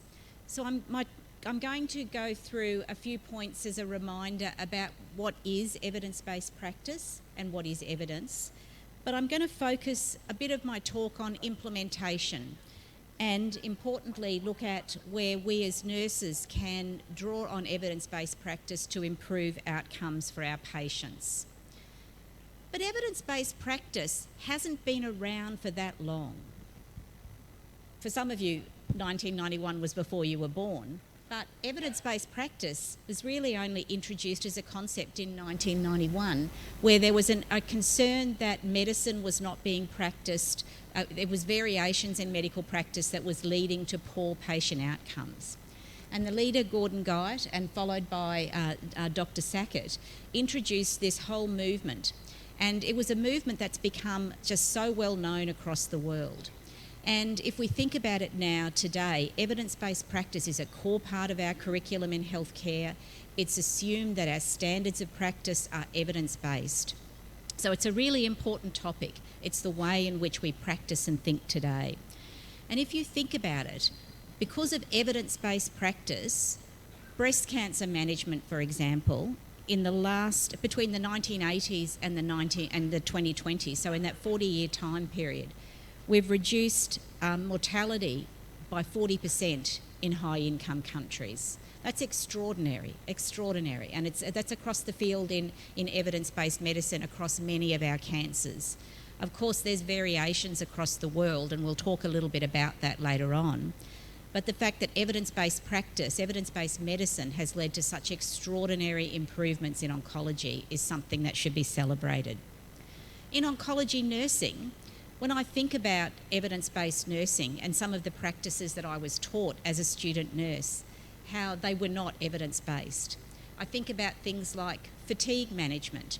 And of course, fatigue management is a very common symptom of our patients, isn't it? And fatigue is something that we might have told patients in the early days to rest because that will make them feel better. We know, of course, the evidence today tells us that actually that's probably not the right advice to give patients. We know that pressure injury management and the evidence that nurses have led around pressure injury management has changed in such significant improvements because of evidence that nurses have developed. But there are some areas though, and pain is a great example. We know that if we implemented all of what we know about managing pain today, we could probably manage pain in well over 90% of our patients. But we know that that actually doesn't happen in practice. So while evidence is really important and can improve patient outcomes, there are some real issues we face in terms of implementing evidence in practice, and that's what I want to focus a little bit on today, but I will just go very quickly through some common definitions because I do think we need to be on the same page when we're talking about evidence. An important fact about evidence-based practice, I think, is the first comment there, that evidence-based practice, it recognises it's not just the data and the research paper. It recognises patients' values, preferences, and circumstances. That's really important when we think about cultural difference, when we think about resource differences and patients' preferences. So it's one of the challenges we face with evidence-based practice is how to incorporate those factors. But of course there is real challenges in terms of implementing that, which as I said I'm going to come and talk to later on. What is evidence? So evidence is really about quality information that's usually been gained from research-based investigations. It's therefore more predictable and reliable than personal opinion alone. And it's often used as a basis for change in healthcare. And some of those examples I gave just before are really good examples of how evidence has radically improved the quality and outcomes of healthcare. There's a couple of different sources of evidence, just as a reminder. There's the primary source of evidence, and that's when the original research article or the original study, typically we think about that as being done through a randomised controlled trial, but it doesn't necessarily have to be. But that original source is the primary source of evidence, and it provides recent research findings. It's the aspects of the results that we need to look at that may be consistent with other studies. But the important thing is that the reader needs to be able to interpret, and that's one of the challenges that we face in nursing, is how as we as nurses can read and interpret studies. And so we'll come to some tips later on. But there's also secondary sources of evidence. And secondary sources of evidence are the ones which I really like because they provide that sort of summary of the evidence, that somebody else has done that analysis for us. If you read an original research paper yourself, you have to do that interpretation. But in these things like systematic reviews or evidence briefs or evidence summaries, where we have experts who've pulled the evidence together from a number of different papers and provide recommendations and guidance for us. So there's primary and there's secondary. And increasingly, the secondary sources of evidence are becoming more and more common for us as we build our evidence base in nursing and should really be used as an important guide to inform your practice. I'm going to just show these couple of slides though because I think it's important to note I've distinguished here between research evidence and primary sources and secondary sources of research evidence, but there are many, many other sources of information that we use to inform our practice, isn't there? And I think it's important that we as nurses recognise that high quality evidence is what we should be seeking to obtain. It might not always be available, so we do need to draw on other sources of information. But those other sources of information have limitations. So it's very, very important that you are aware of the limitations of some sources of information. So here I've just listed, for example, websites. Websites will vary in the quality of the information. So if you're going to go to those sites for information, you need to be critical around whether or not that's an evidence-based source, whether it's an authoritative source of information. But importantly, the research evidence that we talk about that informs evidence-based practice is really more about our journal articles, our systematic reviews. Other sources of information can be things such as research in progress or protocols and guidelines which aren't yet finished sources. There can be clinical tools which inform our practice. There can be government reports. All of those things can actually have evidence that can, or information that can inform our practice. But you'll see in this slide, and we haven't got time to go through it in detail, but I encourage you to be critical in the way in which you use information in your practice. I encourage you to question the authoritative nature of any of these sources of evidence. And in particular, I think some of the more recent ones that have been, we need to be very critical about is things like social media. And we know now the whole movement around things like fake news and how information, and the pandemic was a great example of how information was out in the social media that was to the detriment of some people in our population because in a sense it was false information, but people were using it. So my point here for you as nurses and as health professionals is to be very, very critical and discerning with the information that you use to inform your practice. There might be relevant and useful information on social media, but you always need to be thinking about what is the evidence or the research base behind that information and who's presenting that and in what way. So, we've talked a bit about different sources. There's a hierarchy, of course, of evidence that is out there. And I talked a bit about the original studies right at the bottom there, where they can be things like randomised controlled trials, right up to sort of specially prepared systematic reviews and guidelines. And more, as I said, in nursing, the nurses are getting a great deal of expertise in preparing these systematic reviews. Think about these different levels of evidence, these different sources. All of them can be useful for your practice. But, and here's where I wanted to focus the rest of my talk. So all of that is about the multiple sources of evidence, all the information that we can use to inform our practice.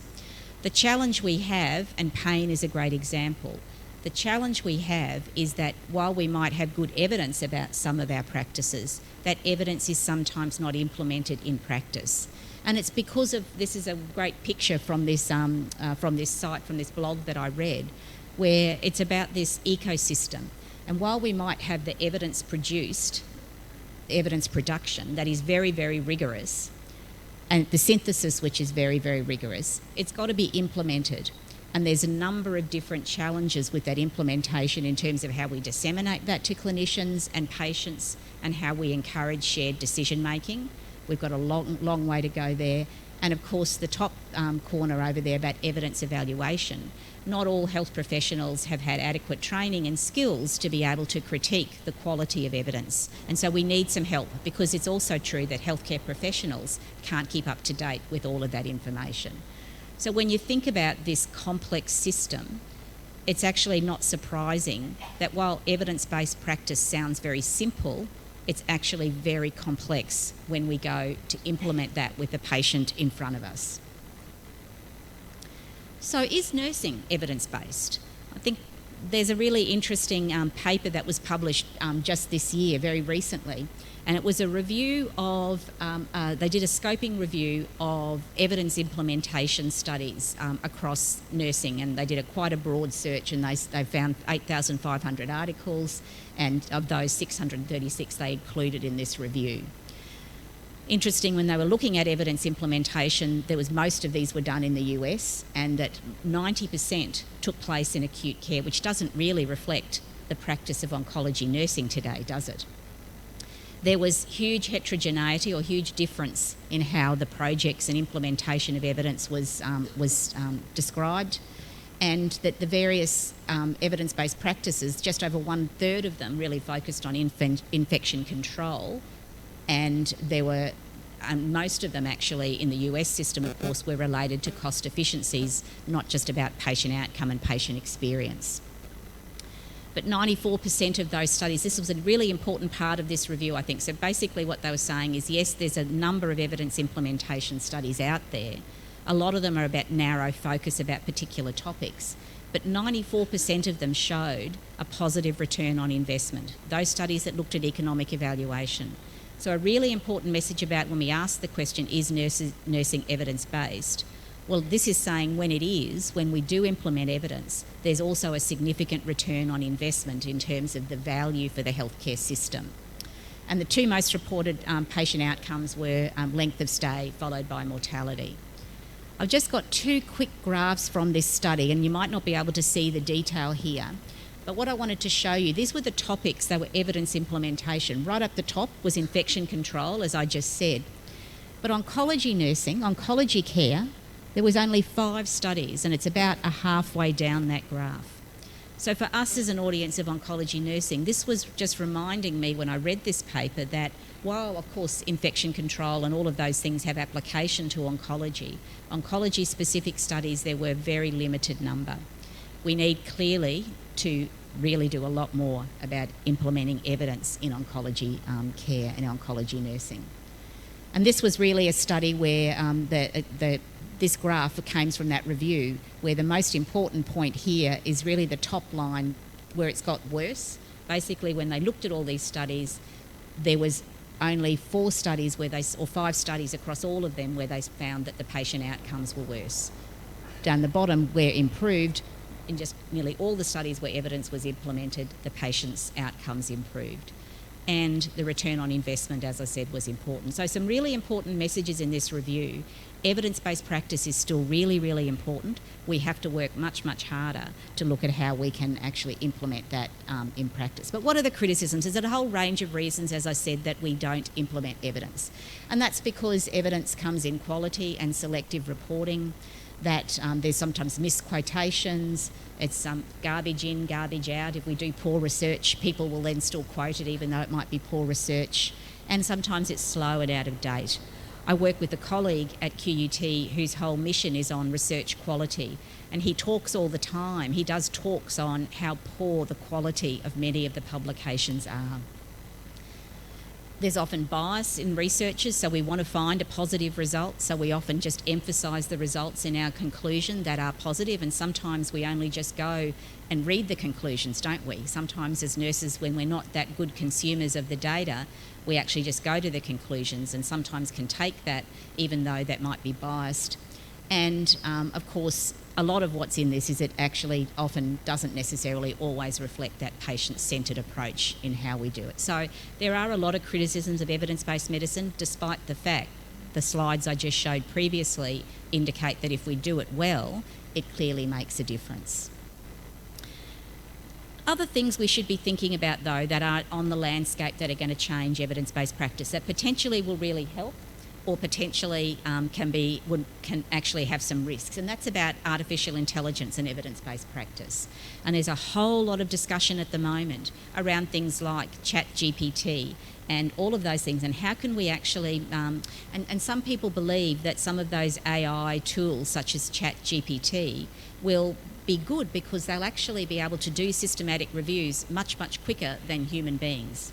So those of you who write systematic reviews, you might be out of a job because AI might actually do a much better job for us. The problem with that, though, is that AI only learns from what's already out there, and if there's poor stuff or there's gaps in the evidence that's out in the World Wide Web, then it won't actually really be providing that critical lens or really addressing some of those issues that human beings can provide that extra critique. So while AI offers some real promise to improve evidence-based practice, and in particular, there's some really interesting ways in which things like AI can help patients to elicit values and elicit their values and help to involve them more in shared decision-making. There are clearly some limits, and nurses will be really, really important as these technologies are going to be implemented. They're definitely going to be implemented. Nurses will be the human computer interface, if you like. We're going to be the people who are really going to have to make sure that these technologies have got that focus on the patient, have got that critical lens, and really do reflect the circumstances of those individuals. So just to wrap up then, just what are some challenges and how do we, in the last couple of slides, how are we going to really address and improve evidence-based practice? Well, there's clearly challenges. We've got limited time. We don't all have access and ability to implement the evidence or access the research. We all often have our personal opinion, and that can get in the way of a good critique of, because that's always the way we've done it and it's worked for me in the past. And we sometimes feel, particularly as nurses, we don't have the authority to change. Also, I think other criticisms and challenges we have is that the evidence doesn't always give us clear answers. You know, I hate those, and I've done many of those studies myself, where you do a study and you sort of come up with a result, well, it depends. It depends on this and this and this. So sometimes it's not always clear what the results are. Just because it's published doesn't make it true. It's not a binary yes or no, often in the way we work with our patients. And it's not only the data that counts, which is why, again, the humans and nursing as humans are really critical in this whole process. So then what can we do? So this is just my last slide, just to sort of suggest some take-homes about, I do believe that evidence is so critical to quality care. It does have limitations, but those limitations can be overcome by good nursing practice, nurses who have access and who have authority and who are willing to debate and discuss what the evidence means for their practice, and then work closely with patients to ensure that that evidence is applied that's suitable to them. So first thing is implementation of evidence does result in improved outcomes and healthcare return on investment.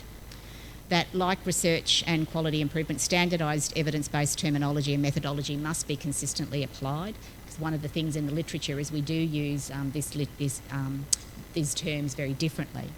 That healthcare leaders must provide continuing education time and monetary support for clinicians to do evidence-based practice work.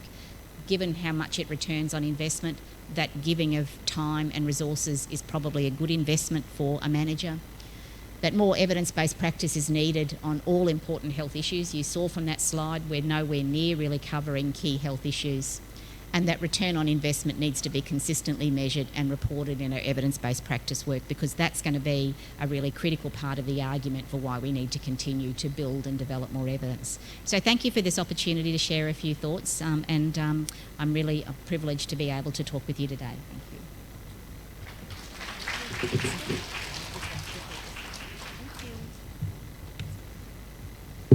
All right, so terima kasih, Dr. Yates, for that very insightful lecture on evidence-based practice in oncology nursing.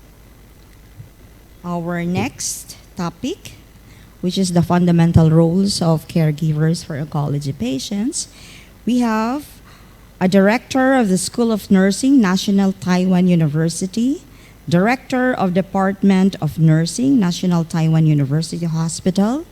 She is the Executive Director of Taiwan Nurses Association, Southeast Asia International Joint Research and Training Program Director, Deputy Director for Training System of Oncology Nurse Practitioner, and she is also a member of the Evaluation Committee, Health Promotion Administration, Ministry of Welfare, a visiting professor, American University of Sovereign Nations. So let us all welcome Professor Wen Yu Hu.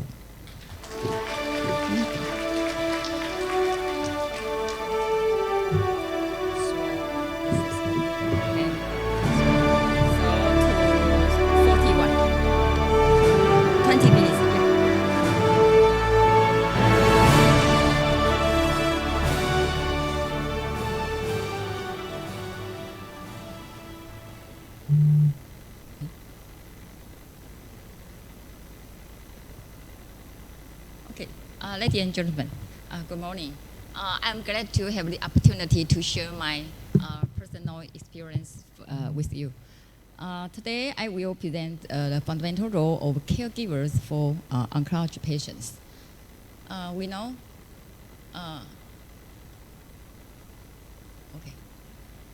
my expertise in oncology and hematology, and hospice public care. So today I will share from 4 aspects. From caregiver social change and challenges and supports. The 4 aspects to share with you. The first, the caregiver, we would like to start by exploring what caregivers look like. Who is a caregiver? We know it's referred to as informal caregiver, especially family, provide a complex array of support tasks that extend across physical, psychosocial, spiritual, and emotional domain. It's a difficult but important task. We know many patients diagnosed with cancer will eventually require support from a family caregiver. We say more women than men become caregivers, and most caregivers are aged 55 years or older. This is United States survey. Many people have provided hands-on care for someone at the end of life at some point in their lives. We know the patient is total suffering. So in fact, statistics show that 1 in 10 individuals have done so in the past 5 years, with cancer being the most common causes. The task requires patience, empathy, and a willingness to provide comfort and support to those in need. An overview of the caregiver's perspective across the illness trajectory in cancer. Caregiver providers include emotional, informational, and functional support, as well as increasing practical assistance with skill care activity. For example, tube feeding or dressing changes. We know family caregiver play an important role in the management of cancer, enlisting their cooperation and including them at the unit of care from the outset are considered critical ingredients to effective cancer management, including family and friends who give unpaid support to people with cancer. So the family caregiver the loading is very, very heavy. Most of the oncology team try to include family caregiver in treatment planning, decision making, and implementation. During chemotherapy, this role includes being an advocate, companion, protector, and a practical caregiver.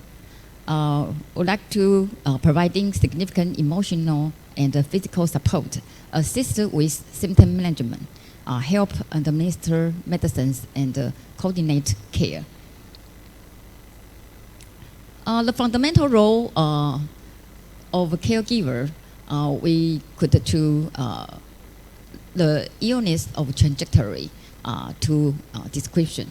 Caregivers have their own emotional responses to patients' diagnosis and prognosis, and they may require coaching and emotional support separate from that offered to patients.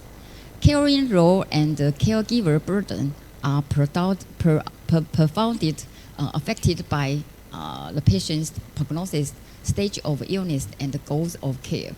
The existing body of work on family caregivers of patients with cancer focus primarily on a caregiver's adjust during the acute survivorship phase from the time of diagnosis to 2 years post-diagnosis. Study have focused on the impact of truth telling on patients, and the guideline for such communicate have been developed, especially for end-of-life care, because the terminal patient would like to know their diagnosis or their prognosis.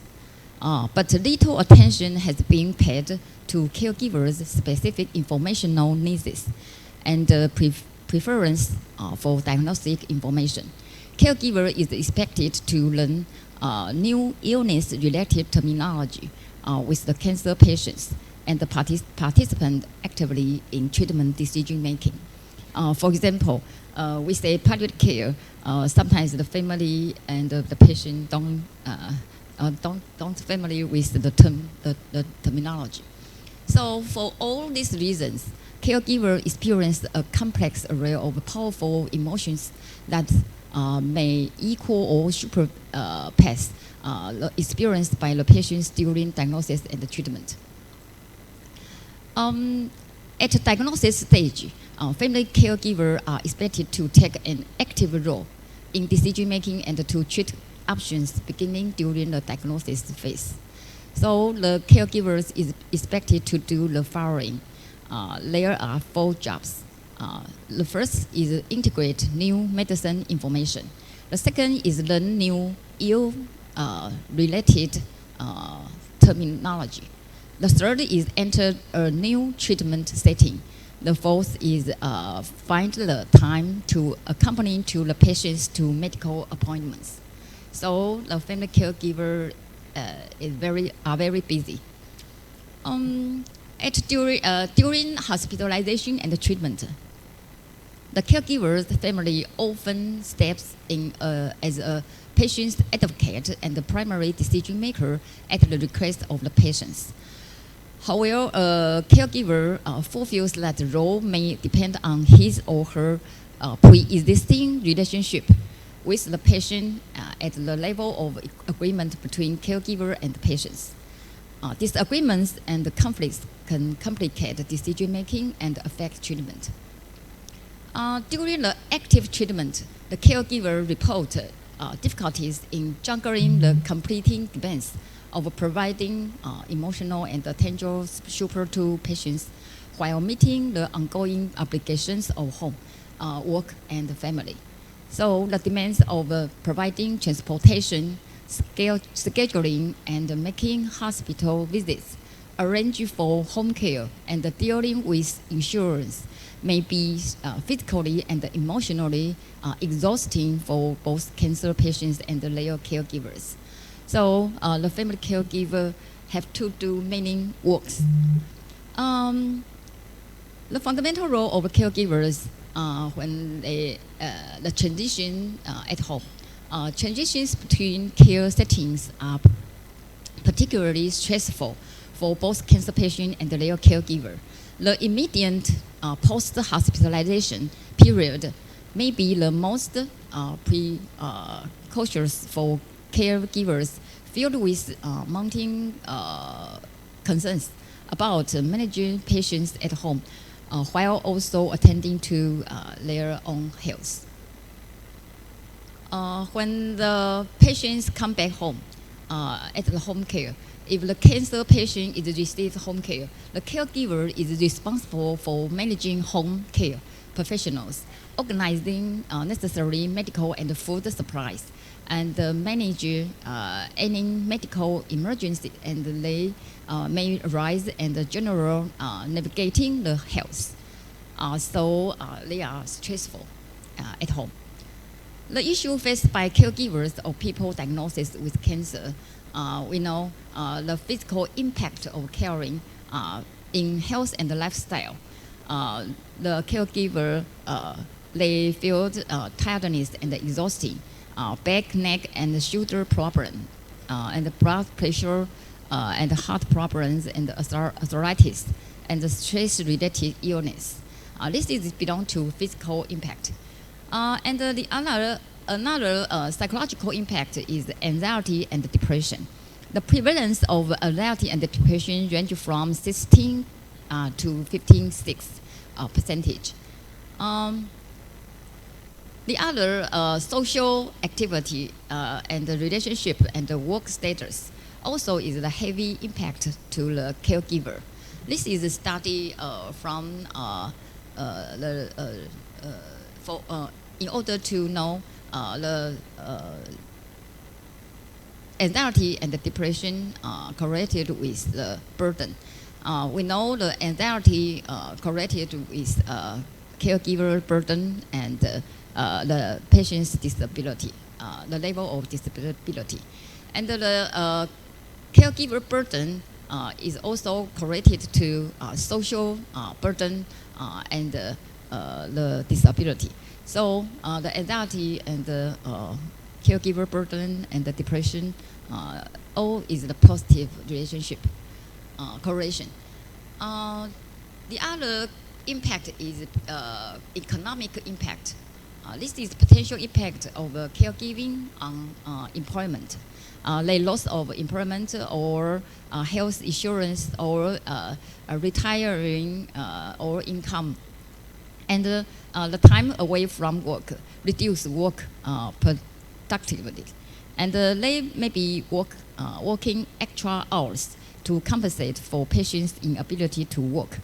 So the caregiver have to endure the heavy economic burden. So the economic burden have the 2 points. One is the out-of-pocket cost estimates. There are many research from Canada, Ireland, and England, USA.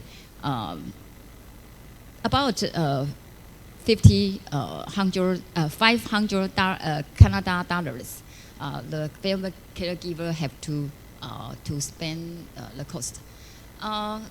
The another indicator is care time cost estimate. Is also many research to survey about 2,000 to 3,000 Canada dollars.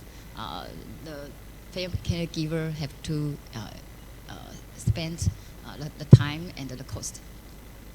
The second aspect is social change. We would like to know the challenge the caregivers face due to the social change. We know the declining marriage and the birth rate. This is in the world. Every country have the same phenomena. The traditional model of caring within the household has been impacted by various societal factors, including the declining marriage and the birth rate. So the trend in population aging. The Asia Pacific region and undergoing profound and rapid population changes. In the figure, we find that the France and the Sweden took 115 years and 85 years respectively to move from an aging to an aged society. Whilst China is expected to make the transition in 25 years. But Singapore and Thailand in 22 years, and Vietnam in only 19 years. So it's so quickly transition to aging society. So this is means that there are many people, the elderly have to be taken care by caregiver. So the caregiver burden is more and more heavy. Okay, so this is aging in Asia and the Pacific. All countries in Asia and the Pacific are in the process of aging at an unpredictable pace. So the system will require greater support and resources from the government in order to function effectively. So the government policy is very important. The intelligent healthcare and technology advancement, the integration of technology in healthcare has revolutionized the industry and improved patient outcomes. So from electronic health records to telemedicine, and the technology advancements have allowed for more personalized and efficient healthcare service. So the use of AI in healthcare has the potential to improve diagnosis accuracy, predict potential health issues, and streamline administrative tasks. It's interesting to think about the possibility for intelligent healthcare and the positive impact it can have on patients and the provider alike. So the female caregiver maybe could get some information at home.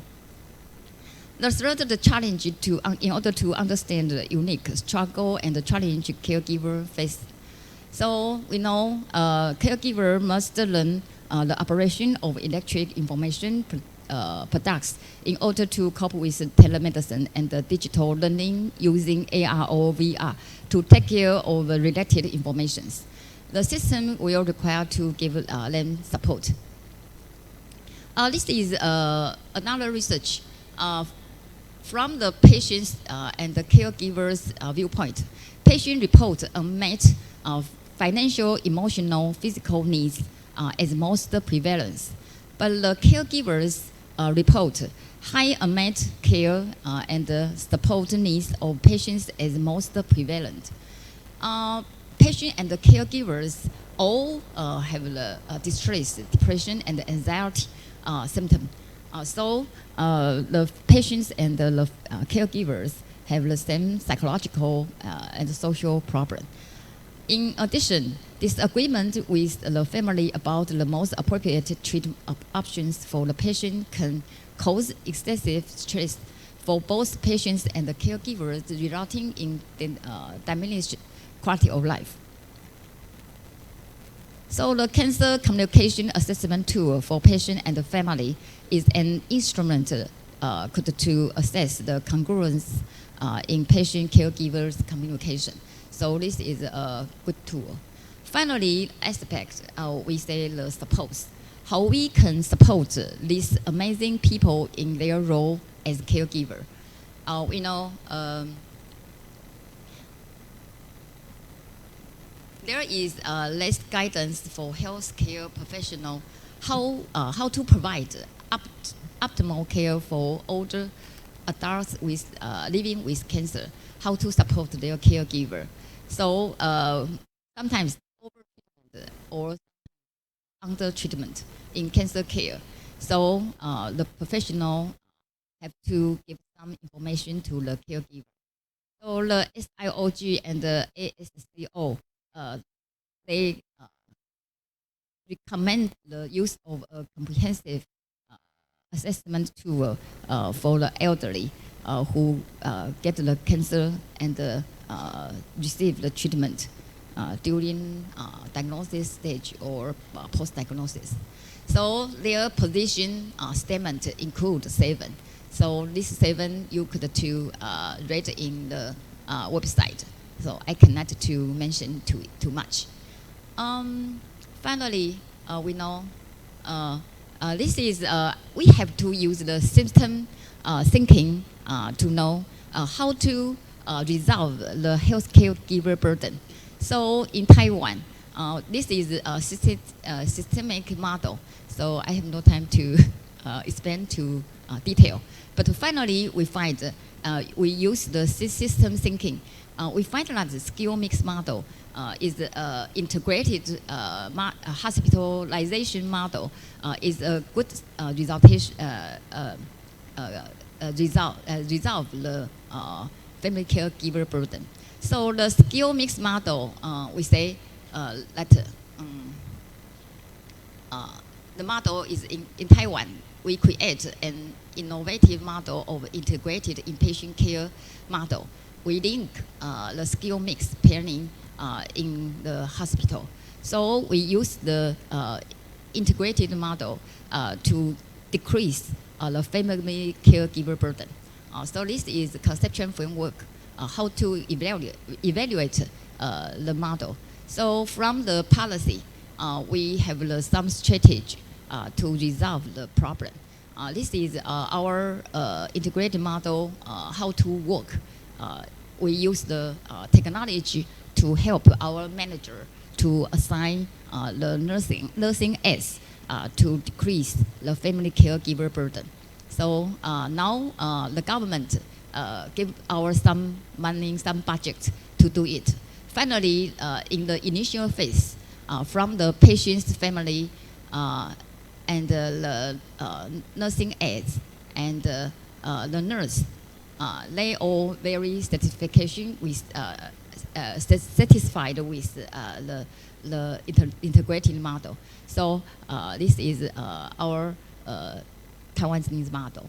So conclusion, whether it's finding local support group, accessing helpful information online, or connecting with other caregivers who understand what they are going through. As a caregiver, they often juggle many responsibility and struggle to keep up with everything. That's why it's so important to have support and the resources to help them navigate the challenge of caring for their loved ones. So this is my presentation, and thank you very much.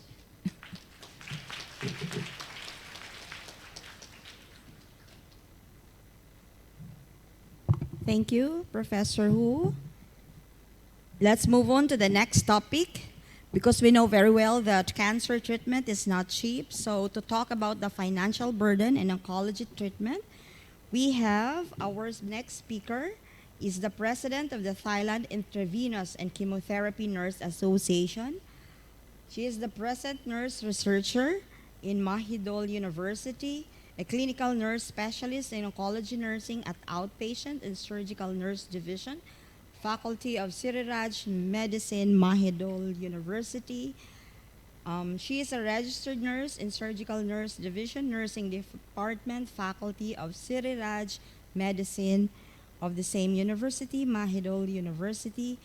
She is a board of the Asian Oncology Nursing from 2013 to 2019, and the chairperson, scientific program of the first Asian Oncology Nursing Conference in Bangkok, Thailand.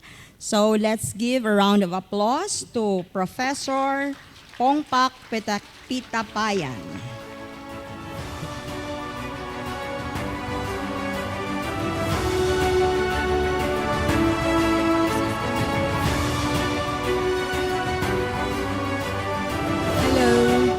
And Sawadika from Thailand. You know that Sawadika is mean hello. Yeah. To everyone that I'm so happy to join this conference, because that we have a friend from Indonesia, come to Thailand, many person. Okay, my topic about the financial burden in oncology treatment.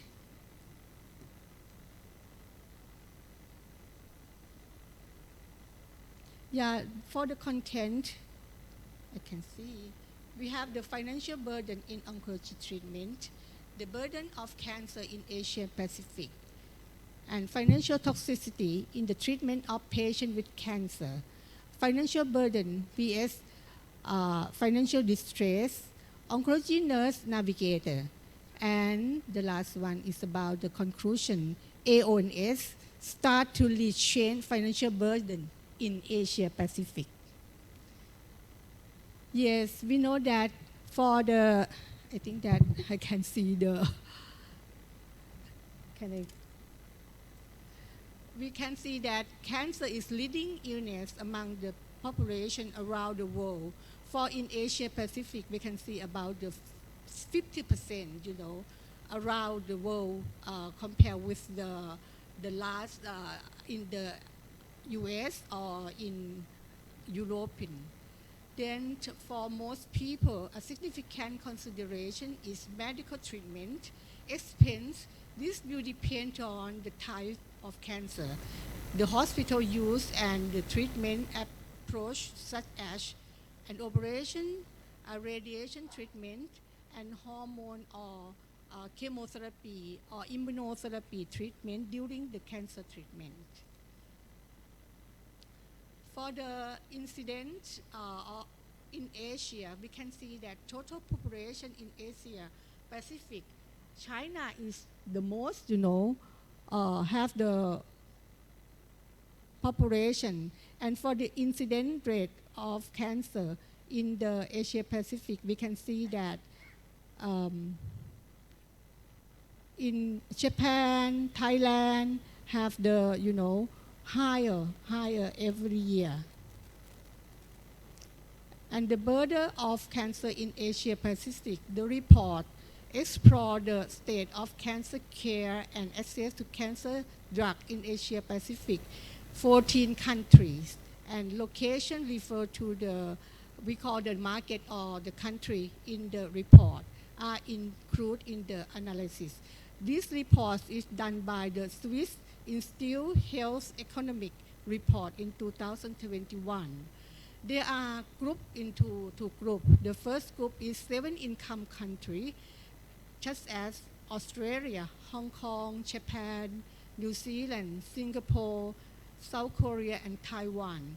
And for 7 middle income countries, like China, India, Indonesia, Malaysia, Philippines, Thailand, and Vietnam.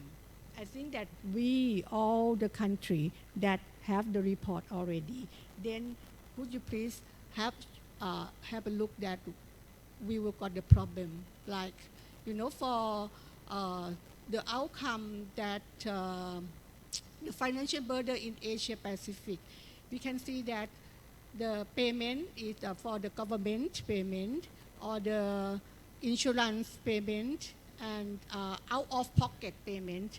You can see that in Japan and Thailand, the government payment a lot. Then for Indonesia, India, you can see the government is pay a little. Then when you go back to your country, you can ask and, you know, show the document that for other country, the government pay a lot. Then we have to think about, you know, how we can help the patient cancer in our country. The burden of cancer. Cancer patients are more likely to have more financial toxicity than patients without cancer. This is consistent with the fact that cancer treatments are among the most expensive and have the highest out-of-pocket costs. Most of these costs related to radiation and chemotherapy. Now, immunotherapy is also very expensive. In 2018, surveys show that patients are more worried about the financial depression and it impacts the dying of cancer.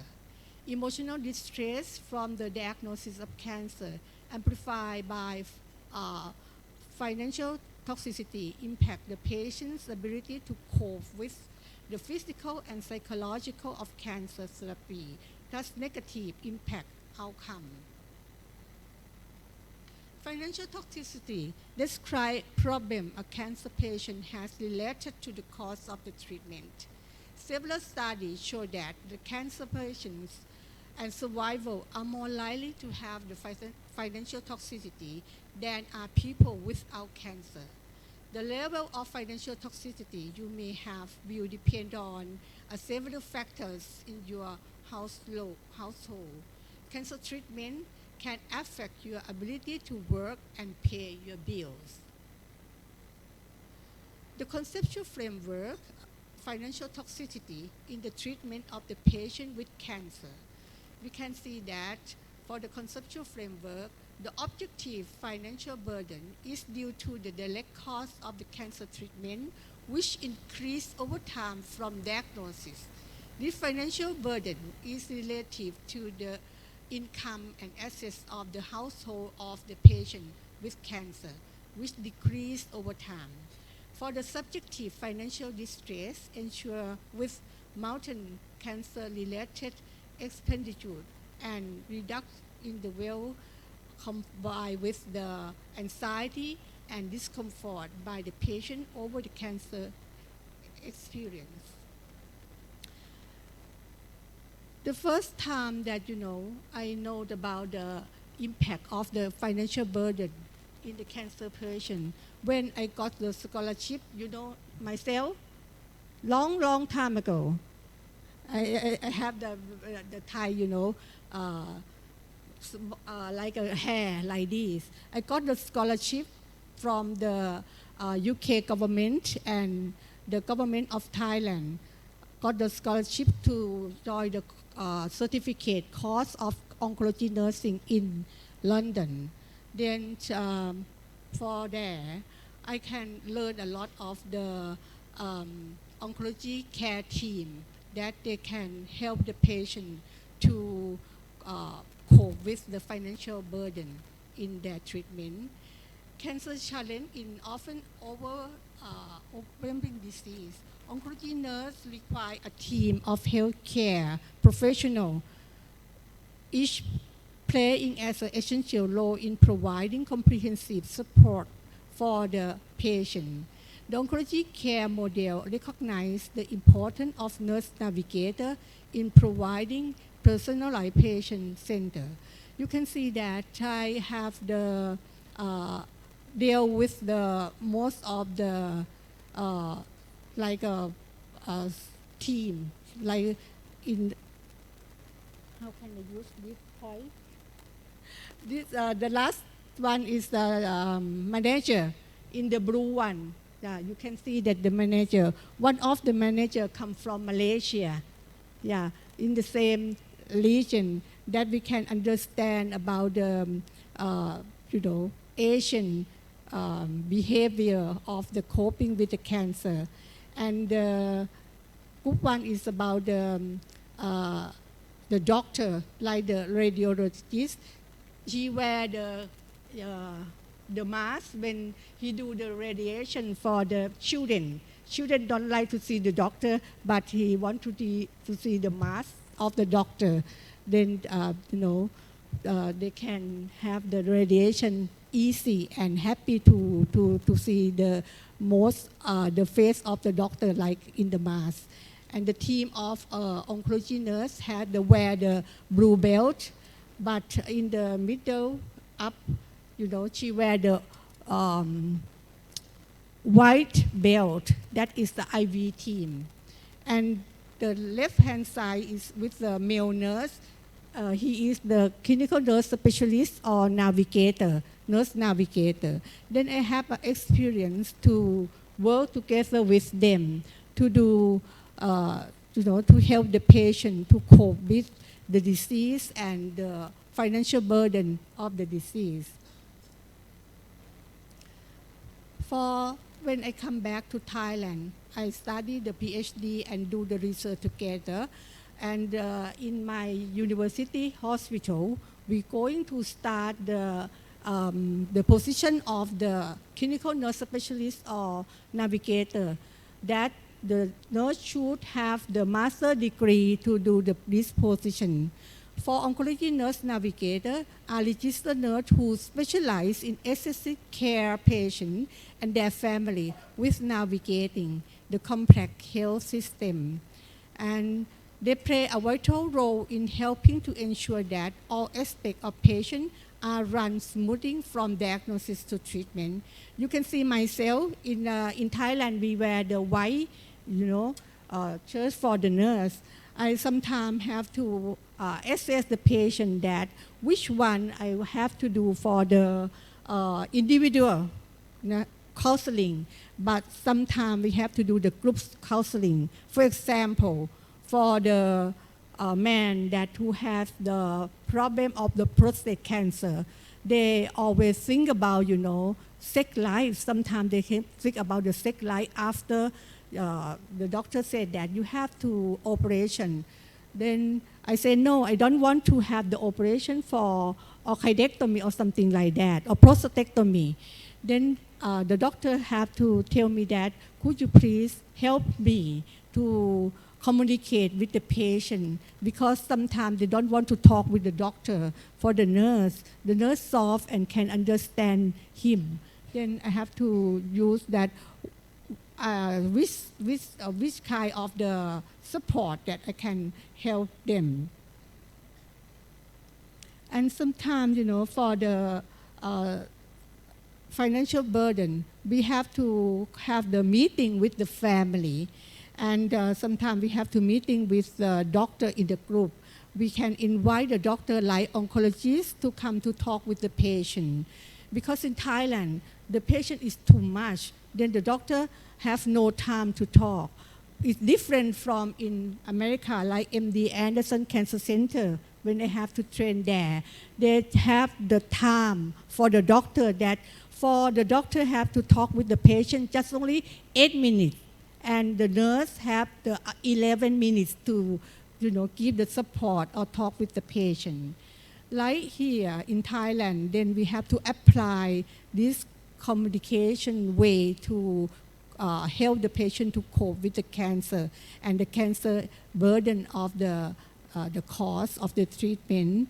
They may assist in obtain a second opinion from expert, coordinating patient care with specialists understanding financial issue related to care. Yeah, then after that, we can, evaluate that they're happy or not. If they're not happy, we continue.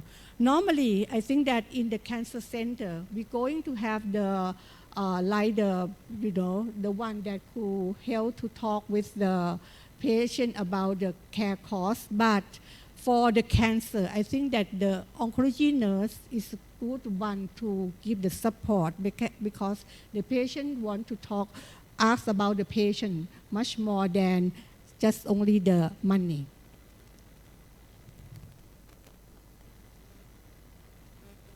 Yeah, sometimes we have to give the family meeting and give a family support together. Okay. Yeah, for health spending in cancer, you can see that for Thailand, they have just only, very not much, because Thailand is start to have the health economy to support the patient. It's 2002 that we start about the, public health to the patient.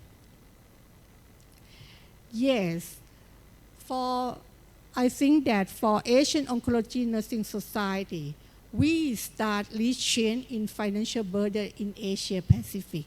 I show this picture. It's for a long time. You can see that this is a team that going to set up the Asian Oncology Nurse Society, because we talk about, we meet together in many countries, not in Asia.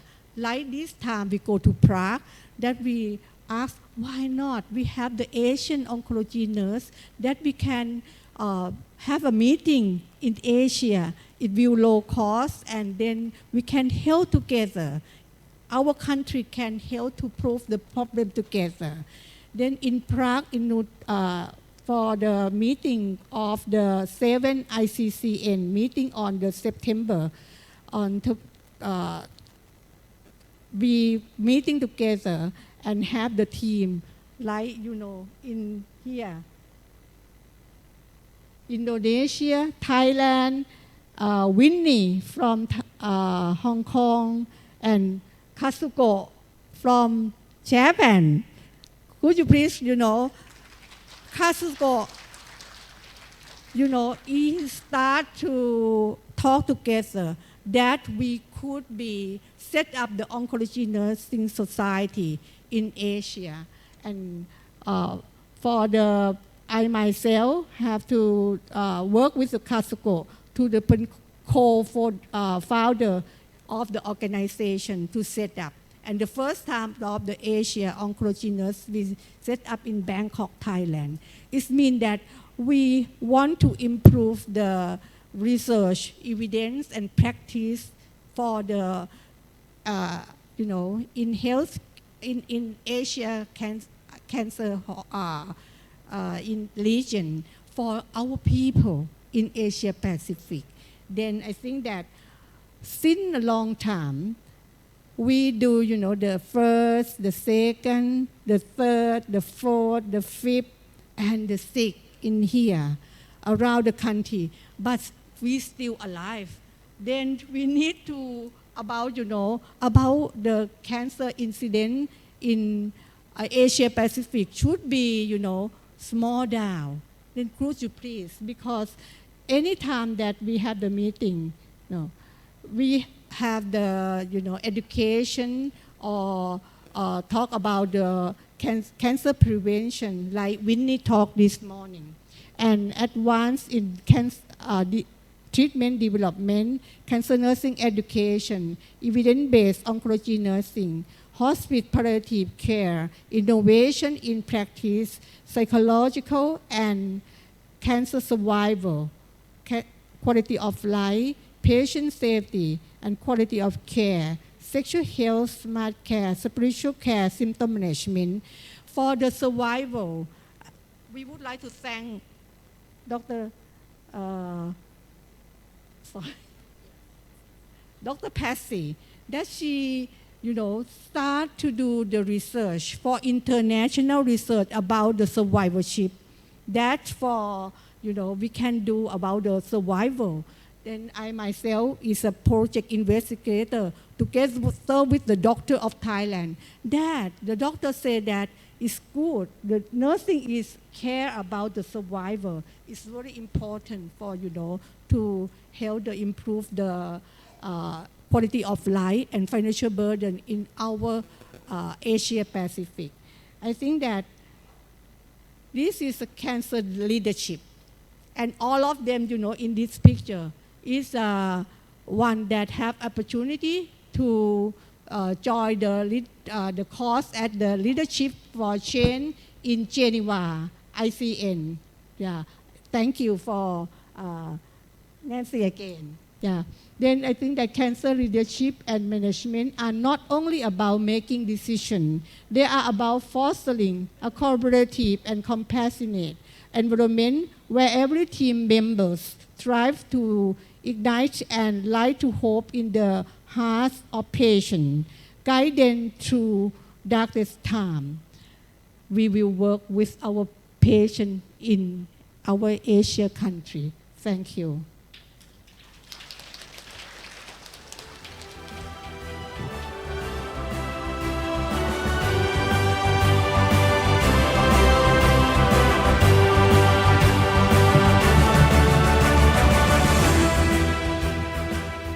So there you have it. You have the 3 topics already for our symposium 1. So in the interest of time, we can accommodate at least 1 question for each speaker. So anyone? Yes, sir.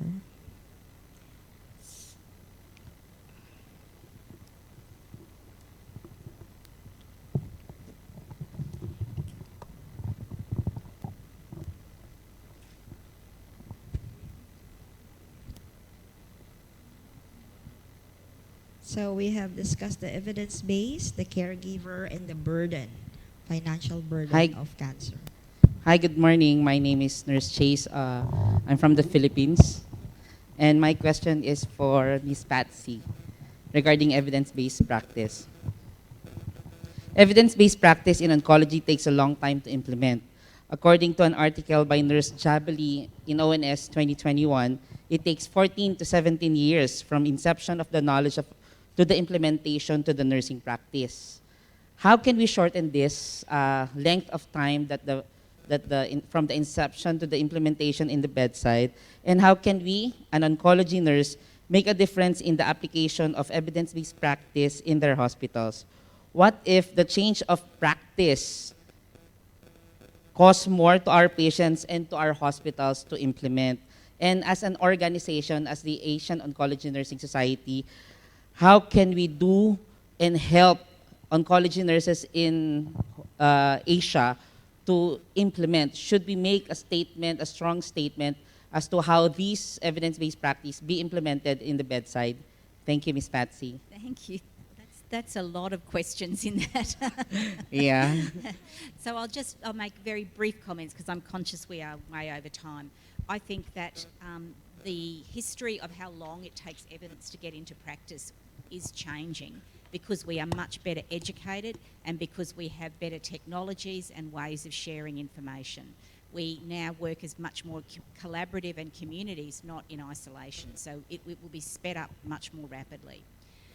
Your point about, I think one of the things I didn't get time to talk about was the importance of thinking about resource-appropriate guidelines. And I've worked with a project with UICC, the Union of International Cancer Control, and the City Cancer Challenge program. And the whole thing that they engage in low resource countries, low resource cities, is looking at getting government buy-in, getting management buy-in, all of the community and health professional engagement together to more rapidly determine how do we adapt guidelines to suit our context. Because it's at least a step forward, even though it might not actually achieve, or they might not have the resources that a high resource country might do. So I think my first point is about it is speeding up. Secondly, about resource appropriate guidelines. And thirdly, I absolutely believe Asian Oncology Nursing Society is so well placed to come out and make some very powerful statements about the need to reduce variation in cancer outcomes in this region.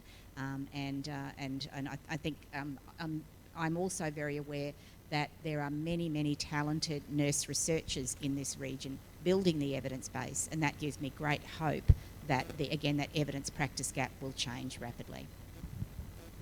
Thank you very much, Patsy. Thank you. Any other question? Yes, ma'am. The one with red.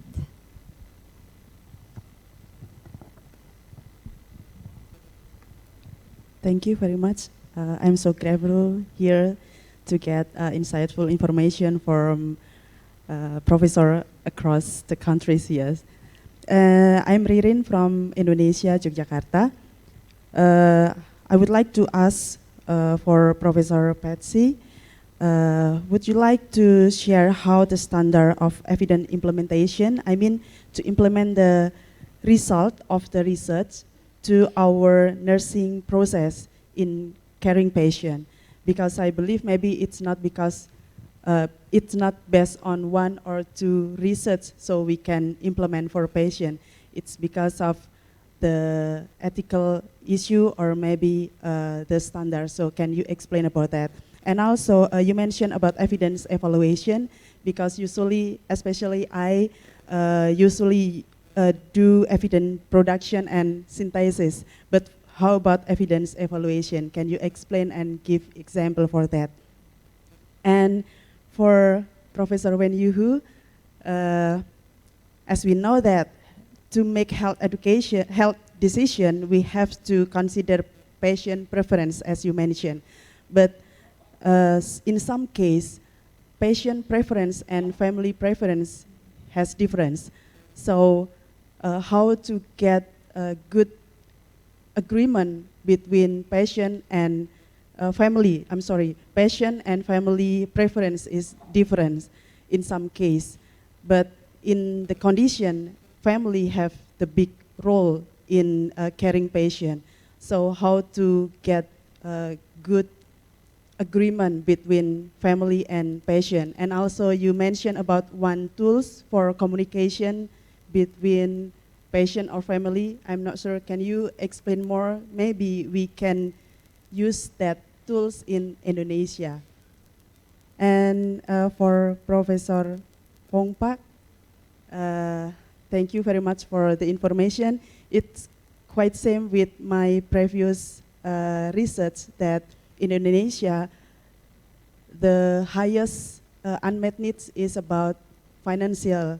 So maybe in Indonesian society, it's also face that condition, but we cannot do more program for that. Maybe it's different with the second unmet needs is information. We can do more about education or promote to patient and family. But what about financial burden? Can you give some idea to handle that situation? Thank you. Very conscious we are running out of time, so I will just say I'm happy to talk to you after about evidence evaluation and how we can develop more education so that nurses have more skills in that. But I do think they were very good questions for when. Yeah, maybe Dr. Wu and Dr. Pongpa. I think it's a good question because in the clinical practicum, there are many conflicts between patient and family caregiver. I think if there is conflict, we always let the nurses to understand and respect the patient's autonomy. because so we have to understanding and get some information from the patients. We know the patient's opinion, and then we invite the family to discuss about the patient's disease stage or some information. But we have to empathy the family. So I think sometimes the family have totally different from the opinion, different from the patients. So even though we know they are so different, but we also to empathy the patient, the family or caregivers, what do they think? And then I think maybe between or among the family caregiver, there's also different. So sometimes we held a family conference to discuss about let every family to ventilation their emotion. I think maybe because the caregiver burden is very high, sometimes we have to empathy them and let them ventilation their feeling, and then to communicate with them. The patients, what do the patients would like, what's option or how to do it, and then we get and respect the family's feeling and perception. Finally, we could to get them some correct information, provide to the family to take a reference. And then maybe not just one family meeting, maybe the second time or third time. Depend on my past experience, all the families, they could to respect the patient choice, but they have to relieve their own stress, include emotional and the financial or the other burden. So I think the conflict, maybe family conference is very important. Yeah. Thank you very much. I think communication is the key there between the patient and the caregivers. Thank you. Okay, for my solution is about, leadership for change. I think that for the oncology nurse, we have to prepare yourself for the leadership for change. We have to use the evidence from the research to change, for the sometimes policy of the Ministry of Health. This morning, I do appreciate for the Indonesia Association that invite, one of the person who is the administrator of the Ministry of the Health from Indonesia, that, they can have a look that about evidence from our nursing that have to change something that improve, for the quality of life, for incident of the treatment, for caring the patient. Okay, thank you very much. Thank you. In terms of financial, I think we as an Asian country with a low and middle income countries, the challenges is still there, but we have hopes because our governments are also doing their part to help our cancer patients. So with that, we close this. Thank you very much to our speakers, these team speakers, and to the organizing committee. Thank you.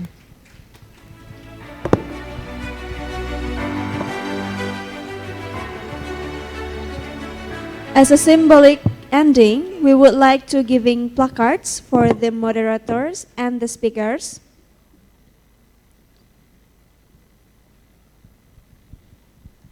Let us ask Dr. Rita for giving the placards to the moderator and the speakers.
Ladies and gentlemen, that's from the first symposium.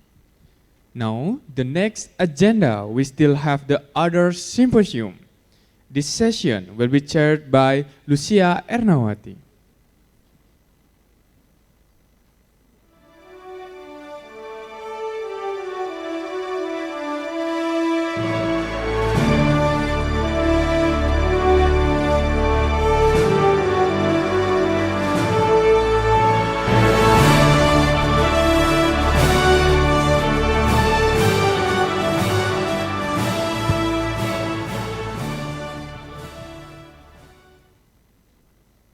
Distinguished speakers, organizers, ladies and gentlemen, a very good morning. I believe this is still morning, right? Yeah, even though the buffet is waiting outside, but please bear with me for the next 30 minutes because we are going to hear a very interesting topic on cancer patients navigator. But first of all, allow me to congratulate the organizer of the 6th Asian Oncology Nursing Society Congress for successfully organizing this very important event. Congratulations, Ibu Rita and team.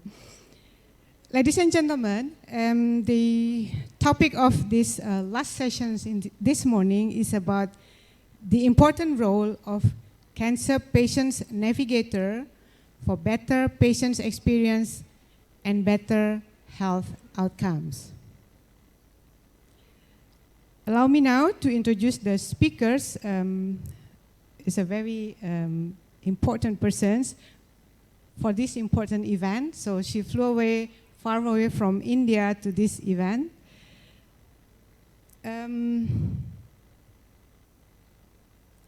So our speaker today is Ms. Nishu Singh Goel. Her CV is very impressive and long, but I will just make some highlights of the key points.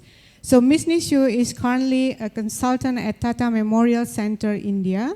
She has more than 25 years of experience in diverse setups in health sector, offer both academic as well as administrative services, especially pertaining to the healthcare sector. Ms. Nishu is heading the Cancer Care Syncytium and specifically on CPN. She's the program head of TMC KEVAD. So KEVAD is the first recognized postgraduate diploma in patients' navigations in oncology care. So I believe we will learn a lot from Ms. Nishu today. So without further ado, please welcome Ms. Nishu Singh Goel.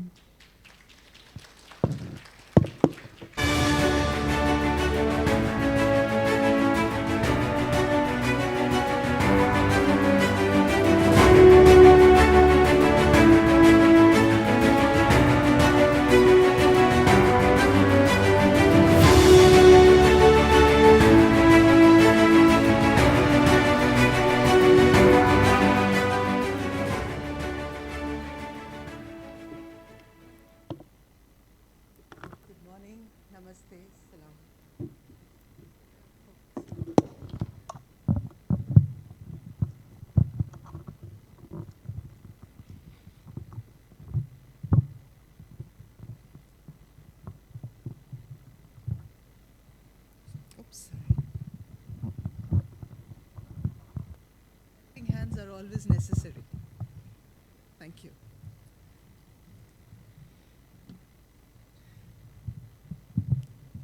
So good morning. Assalamu alaikum. Namaste. Thank you so much for your kind attention, for coming here and listening about patient navigation program. And I'll be happy to lead you through this. I'm extremely indebted to the Asian Nursing Association for giving us this opportunity to present our work in this very, very esteemed conference. So thank you so much. And especially from Roche Indonesia, the Nursing Society of Indonesia, for helping us display what we are doing at TMH India.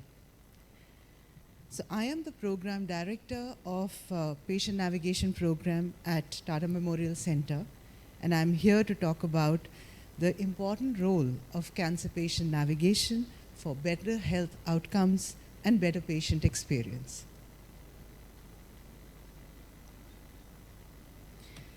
Cancer has emerged as a major challenge globally. According to the Globocon 2020, the total number of cases will increase to 28.5 million in 2040.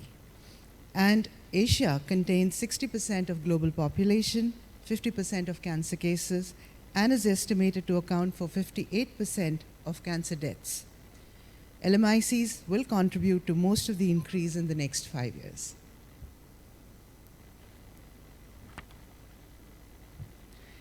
Key factors that contribute to global disparities in cancer mortality and survival include differences in proportion of patients diagnosed with late-stage disease, poor access to evidence-based specialty care, affordable treatment, fragmented or fragile healthcare systems, and socioculture, geographic, and financial barriers.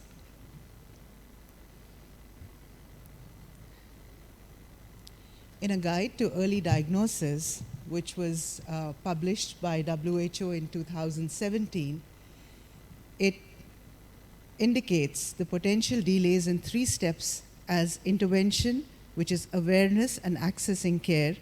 It is also the patient delay in accessing treatment.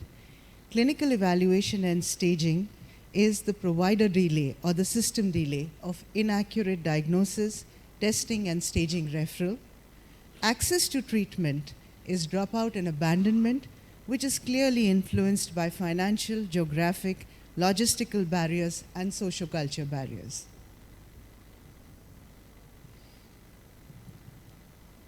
This is made more evident from a study that was published in 2013. It was conducted at the Acharya Harihar Regional Cancer Center in Odisha, which is a state in India. The study was done on all patients admitted in OPD and IPD in 3 months, that is 2011 April to June 2011. And they were observed in understanding when were the early onset of symptoms to them starting their treatment and intervention. Average time onset of symptoms to first consultation with family, 271 days, 139 days to seek alternate treatment or healers, 1 year approximately for consultation with a doctor, additional 9 days for referral to a specialist, and after referral, another 57 days for a consultation. So in all, about 1 year, 8 months from the onset of symptoms to start your intervention.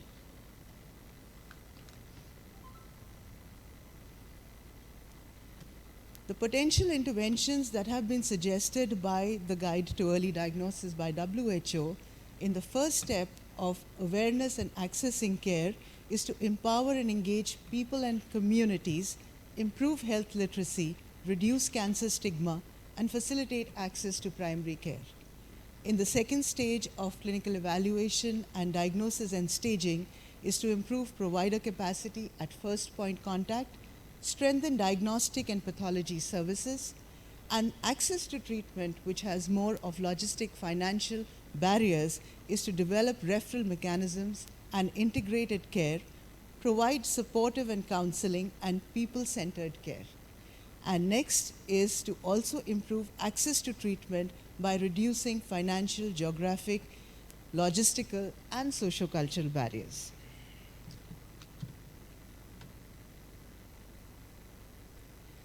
There have been some studies that have been published over the past 20 years to understand the implementation and the efficacy of a navigation program.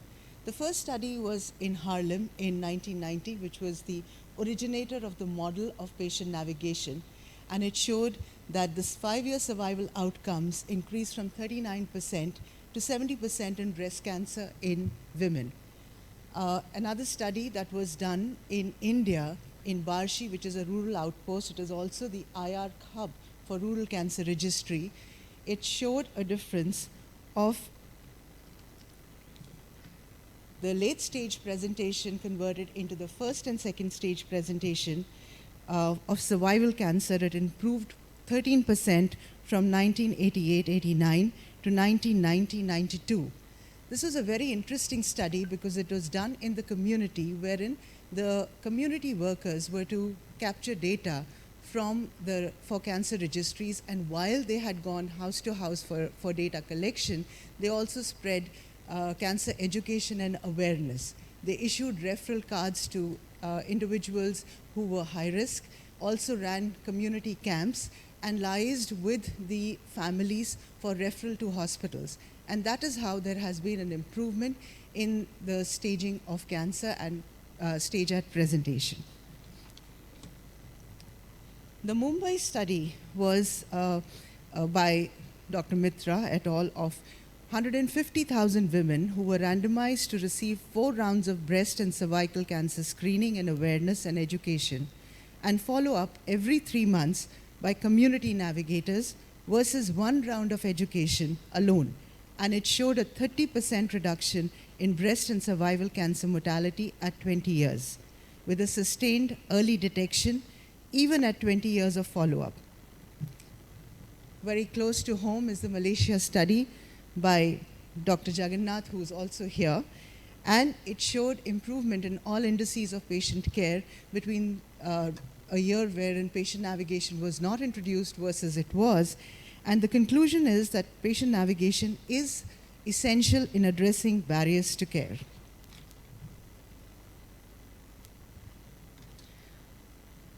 A scoping review by M. Dalton, published in 2019, included 14 studies from LMICs alone. All these were quantitative studies and provides a comprehensive overview of patient navigation of cancer control in LMICs. It mainly focused on women cancers. The review suggests that navigation will play an important role in improving cancer survival if such strategies are employed at multiple points in the cancer care continuum. You see, one of the major challenges in a navigation program is most of the programs are focused to a certain touch point in the cancer care continuum. We do not have longitudinal research data from point to point of from end to end of the cancer care continuum, and that is where one gets the evidence for this kind of intervention. Using implementation science frameworks from the onset of designing a patient navigation intervention may definitely lead to better outcomes. So what are the challenges in either understanding from the efficacy models of all the studies presented? One common factor that comes out is that not all patient navigation programs are standardized. The roles and responsibilities differ. The kind of evidence then coming out is also quite fragmented and spiked. So one important challenge is the standardization of role of the navigators, the education background or profiling as to who will become a navigator and what are the educational qualifications that are required.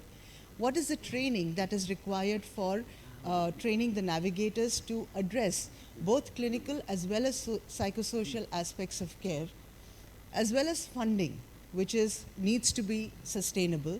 The assessment metrics for outcomes for the navigation program, which is creating evidence, buy-in from other stakeholders, clinical, administrative, also the partners of care, and sustainability, scalability, and feasibility in running it in different demographics. So the solutions that can be undertaken would be identifying what is the desired profile or the skill set that is required for such navigation programs and how they will collaborate in making a well-established patient network support pathway. Creating regulatory mechanisms around the scope of practice, what is it that they are required to do, and what are the outcomes that they would be having once they start to move in the system, are the key factors to ensure quality and uniformity. Funding based on a PPP model, because it is essentially a service that you are rendering to cancer patients, so there has to be community engagement. So a PPP model which works very well for establishing this kind of a vertical. Also, whether you would like it to be a skill innovation model or a skill upscaling model, wherein you create a vertical of navigation as a independent vertical, or you utilize already the healthcare professionals in the system to upscale them with training in order to perform the navigation roles. Then communication and effective working with the entire institutional team and the general infrastructure to support this collaboration. Reviews and audits for, again, upscaling and planning. Based on all this, we created KWAT, which is our patient navigation program, for training a skilled workforce of trained professionals empowered to handhold cancer patients and help them navigate through the cancer care continuum of diagnosis, treatment, cure, survival, serving special needs of palliation and end of life, thereby offering seamless care to patients with cancer and survivors.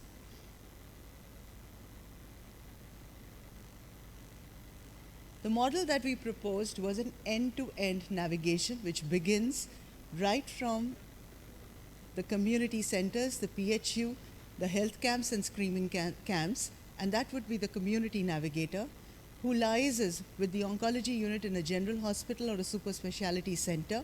The hospital navigator then takes over this referral. Hospital navigators are usually posted in the major sites, the 4 main cancer sites, which is breast, gynec, GI, and head and neck, or in different demographics it is lung also. The areas is surgery, chemotherapy, and radiation. The kind of help that the navigators would be doing was right from registration, helping in the processes of documentation, information, triaging vulnerable patients, consultation of initial assessment, facilitating communication between the caregivers as well as the patients, dispelling myths and misnomers, explaining initial diagnosis and procedures. The next is the investigation, which includes procedures, investigation-related queries, compliance to investigation appointments, preparation for procedures, hospital navigation, assisting with finances, and patient follow-up for reports and appointments. Next is diagnosis and treatment, which again involves treatment counseling, financial support, emotional and psychosocial support, referrals and cross-referrals to liaise with other resource networks available in the hospital as well as in community, and also follow-ups. Palliative care, again, involves counseling, working with families, emotional support and transitions of care. And finally, we have the end of life and bereavement, which is communicating prognosis, bereavement care, helping patients and families navigate transit to hospices, and procedures in hospitals processed at the time of death. The kind of outcomes that we are expecting is patient satisfaction, compliance, improved patient experience, early detection, and access to care. We started by doing a need gap analysis across TMC centers of 5 hospitals. The total number that we surveyed was 1,684. The gaps that we identified were information needs, logistics, financial, travel, language barrier, long waiting, overcrowding, prognosis, toxicity of treatment, emotional support. This observation study was done over 4 touch points of the patient journey, which was at the time of registration, treatment planning, treatment, and long-term follow-up. The study also indicated that early patient satisfaction increased to 80 to 83% in patients that were surveyed in later phases, that means during treatment or during follow-up, indicating that maximum patient dissatisfaction is in the initial part of the journey and which can lead to patient dropout or attrition.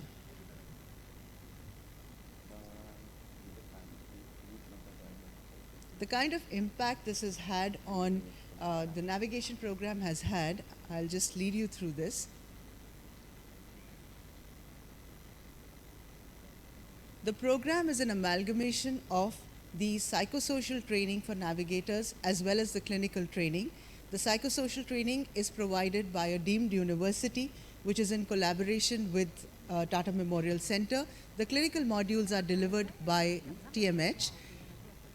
That is the first 6 months of didactic training, after which there are 6 months of internship at the hospital involving hands-on practical knowledge, interacting and helping patients, doing a project and research, and finally outstation postings at different TMC centers. 130 students have been trained ever since this program has been in motion, which is from 2018. The academic background of students is science, non-science, medical, as well as non-medical. In science, we have public health, clinical psychology, chemistry, pharmacy, other Unani medicine, homeopathy, dental surgery, oral medicine, and nursing, paramedical services. In non-science, we have sociology, psychology, social work, anthropology, and various other humanity-related. The domains of care are information, counseling, processes, and other aspects of patient support. Then we have the TMC network is across different parts of India. We have the TMC employed navigators are 37, under training are 38, navigator assistants are 8, and under training are 30. The navigator assistant program was carved out from the initial diploma program of 36 credits to make a shorter certificate course of 3 months and 3 months of training.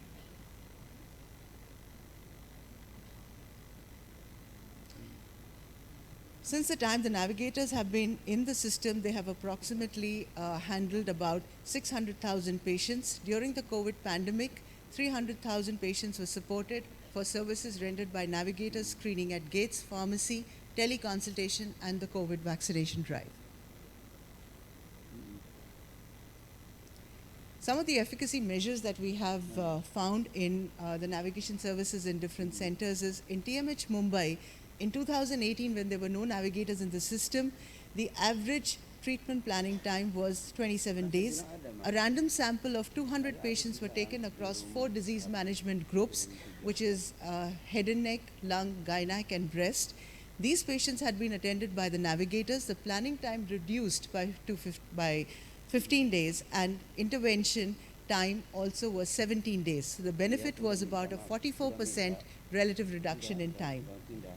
In a rural outpost, which is in Punjab, there is only single navigator who is the first point of contact for all patients coming to the hospital. The dropout percentage reduction was from 9.5 to 3.2, relative reduction 66% with the initiation of navigation services. In MPMMCC Varanasi, which is another hospital of TMC, there was a reduced patient distress level and increased awareness. Patient distress reduced by 40% and awareness increased by 63%.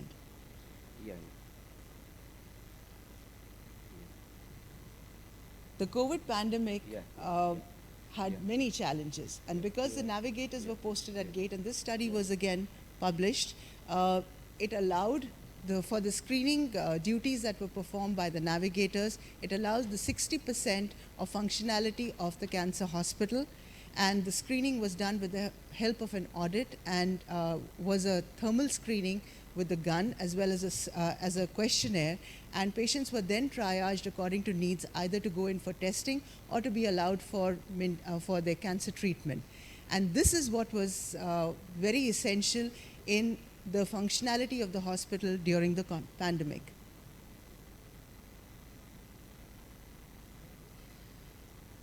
Very recently, a randomized trial of patient navigation with system monitoring and advanced lung cancer was published in ASCO, again from Tata Memorial Hospital. And it showed that the patient navigators speed up the initiation of cancer-directed therapy by a median of 9 days, which is both statistically significant and clinically meaningful.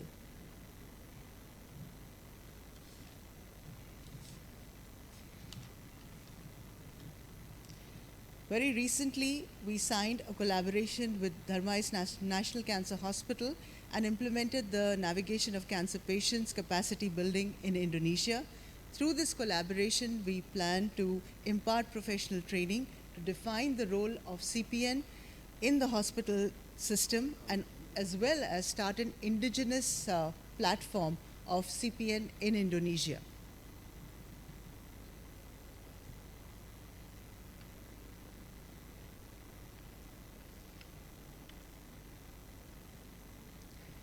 The MOU was signed in 2022 and we began the training last year in November. The individuals who were taken into this program, the key identifiers for selection were academic qualifications, experience, the performance record, letters of recommendation, research projects, publications, education initiatives, also the vision and goals and professional pathway for utilizing the CPN training in their professional career and growth.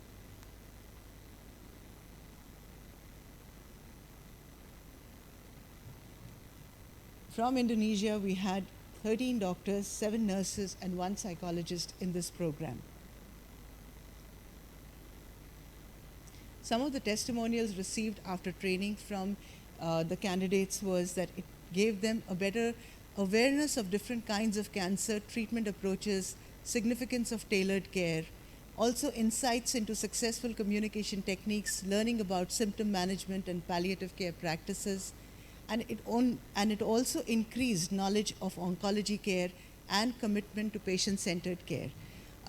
Please, this needs to be noted that all these individuals were professionals who were trained under the CPN program, and that has augmented their existing knowledge and helped them become better patient supporters and helped in better delivery of care.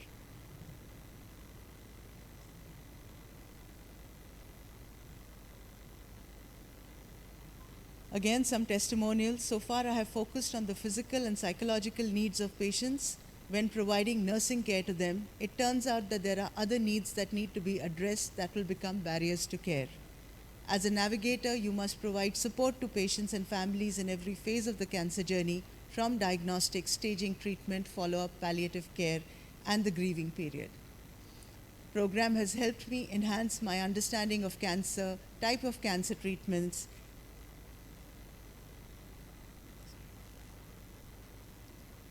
based on the new evidence, and also how to understand the problems that arise in patients in a holistic, biosocial, and spiritual way. The phase of growth for implementation of a navigation program in any country is a 10-year kind of pathway. The first year, identify needs, what are already existing in the system. In year 2, you develop the training curriculum, customize it to the identified needs, liaise with academic institutions and services for delivery of training, and enable sources of consistent funding, which is very important and a very important component for the sustainability of this model. Then in year 3 to 5, you implement the program with yearly audits for improvisations and course corrections.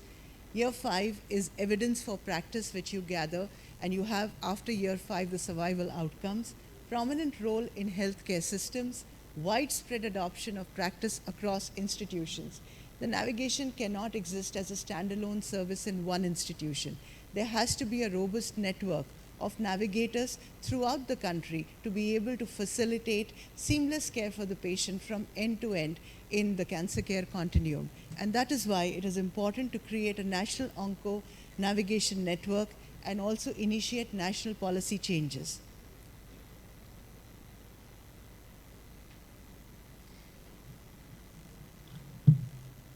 Talking about LMICs, in initial phases of navigation program, most of the data came from HICs, and they were to do with the screening outcomes and also the diagnostic implementations. But for LMICs, the data has been slow but progressive. We need to find indigenous solutions to our problems, whether it be low-cost chemotherapy, low-dose chemotherapy, shorter research trials, the radiation fractionation reduced. These are all indigenous solutions that we need to create, and collaboration is the key to success and to moving forward and learning from each other. I end my presentation with a last slide, which was a recent post from Washington, which was about the First Lady's comment on navigation services. And it is very important to note that when you are looking at a policy maker or you are looking as a medical professional, you still look as navigation from the outside. But from the inside, and she's talking about her own sister who was diagnosed with cancer and how a cancer patient advocate helped her during that journey, making it absolutely important to have navigation services. And this is what she says, that we know that these services make an enormous difference in people's life.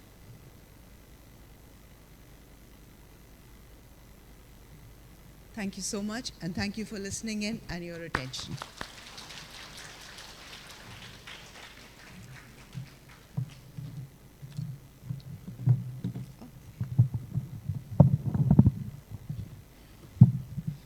Thank you so much for very comprehensive presentations, Ms. Nishu. Next, I would like to invite a very special person behind this CPN program, Dr. Rajendra Badwe, the director of India's leading cancer care institutions, Tata Memorial Center. So Dr. Badwe has been the pioneer of initiating formal patient navigators at TMC. Please, kasih Dr. Badwe.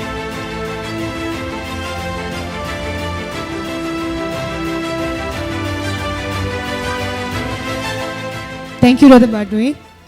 We learned that the road is long to really establish and expand the CPN role in the healthcare system. So what would be your visions in terms of developing the role and also expanding the collaborations, now that we have collaborations with Indonesia?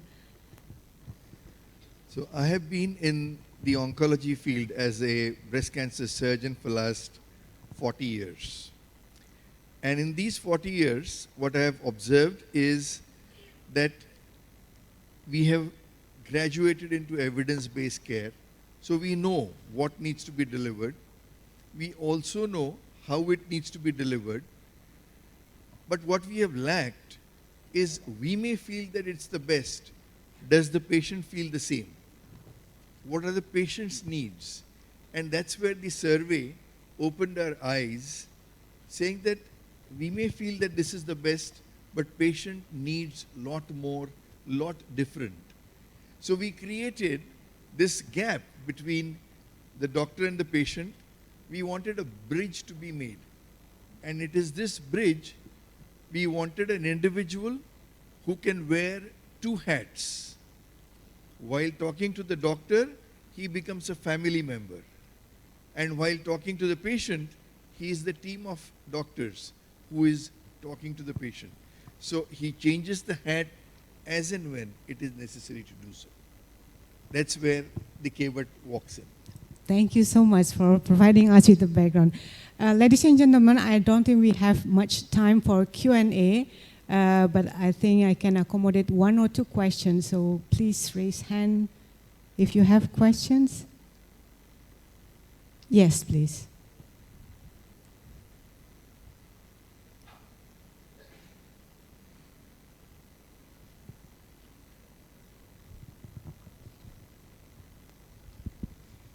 Okay, good morning. Thank you so much for the opportunity.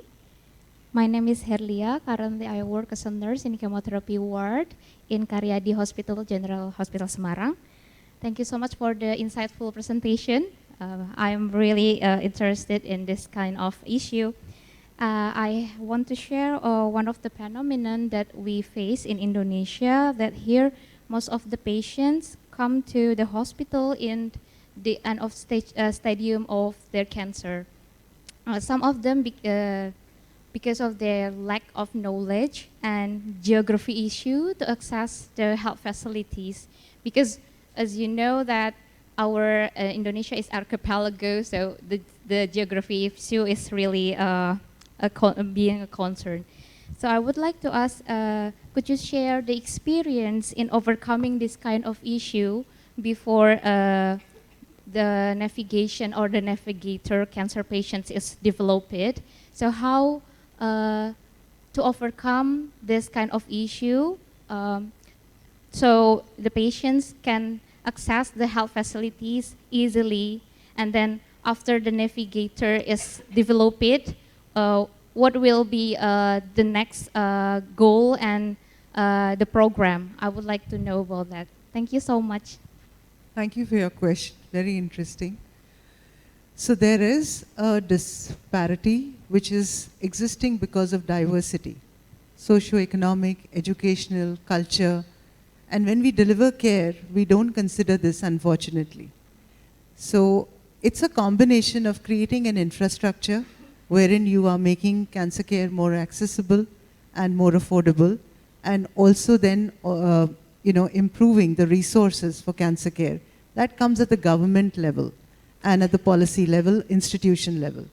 When it comes to the barriers to care, as I had just mentioned in the WHO guide, that the reasons for delays are, some of them are patient related, so increasing awareness, having more education, improving health literacy, having a more dedicated conversation with community.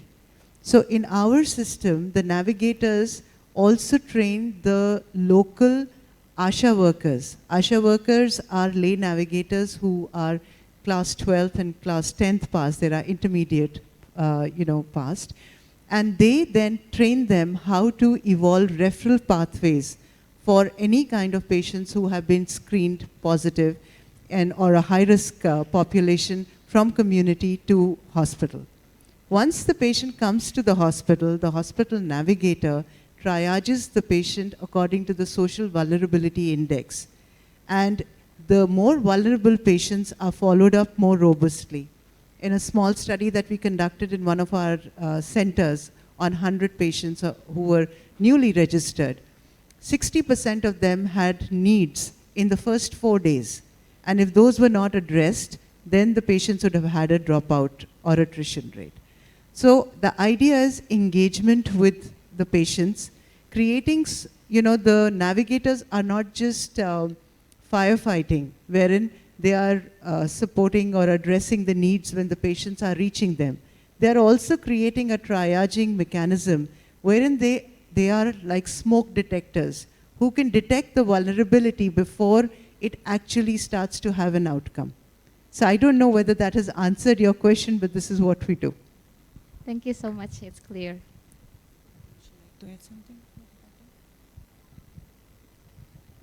So let me tell you that when I joined Tata Hospital, breast cancer patients with breast cancer presented with an average tumor size which was 5.5 centimeters. Today, great majority present with a tumor size which is 2.2 centimeters. So that difference itself, no doctor can take credit for. It is the awareness, and a lot of it has come through government interventions wherein an existing network of navigators, if I may call them that, have already spread awareness. And the second component, when people treated for their disease walk on the streets of the place where you have spread awareness, that's the most effective way of saying that this is not a difficult problem to tackle. You can overcome it and lead a normal life. I'd also like to make a comment on some of the projects that we ran in our head and neck DMG. Initially, without the navigator's presence, the dropout rate was very high. With the navigator introduction into the system, though we did not have data on what kind of needs had they addressed, it was just the fact that they were in the system. The ones who were navigated, the rates dropped to 32%.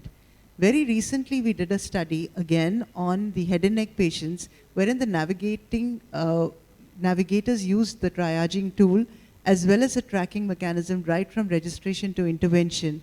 And the compliance has been 96.5% for the patients who were navigated by the navigators. So I think refining mechanisms, triaging, having robust follow-ups, and also creating awareness for practice is what is going to help. Thank you. One last question from Lee? No? Okay, lunch is waiting outside.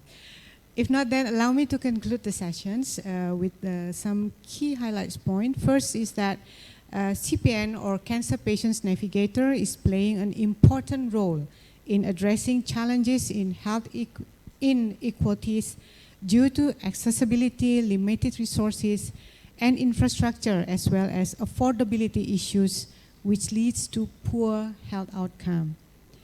Next point is that the value and benefit of CPN intervention has been proven in various studies in multiple countries, as we heard presented by Ms. Nishu. It's from Harlem, the origin of CPN, the US, India, Malaysia, and other countries. All highlights the outcomes of CPN interventions in cancer care pathway in addressing patient satisfactions, compliance, improvement of patient's experience, early detections, and access to care. As we learned, the MC has been pioneering in establishment of formal education program for CPN through KIFAT program. It has also expanded the wing through collaborations with multiple institutions in various countries, including Indonesia. And as mentioned by Ms. Nishu, this is not just an initiative, but this is really a movement which requires collaborations and learning from each other. So with this, I would like to thank Ms. Nishu and also Dr. Batway for being the panelists for today's discussions, and allow me to conclude these sessions. Have a nice lunch and rest of the conference. Thank you very much. Ladies and gentlemen, as a symbolic ending, we would like to giving placards for the moderators and the speakers. And we invite Dr. Rita for giving the placards.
Once again, give a big applause for the speakers and the moderator.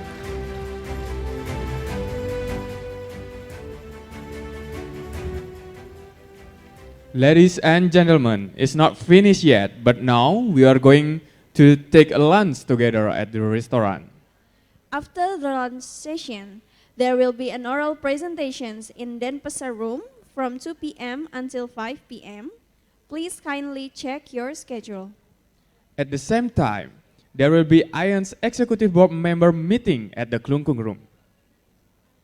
And after that session, we have gala dinner at 5 p.m. in Tamblingan Poolside. We are really hope you can enjoy us on time because it will be an excellent opportunity for networking and camaraderie. Ladies and gentlemen, before we going to the lunch, for all participants who have not attended for the yesterday event, please kindly scan the barcode at the registration station. Once again, for all participants who have not attended for the yesterday event, please kindly scan the barcode at the registration station. Ladies and gentlemen, I'm Dianta. And I'm Ami, representing the Committee on DATI, saying thank you for your participation. Please enjoy your lunch and have a good day.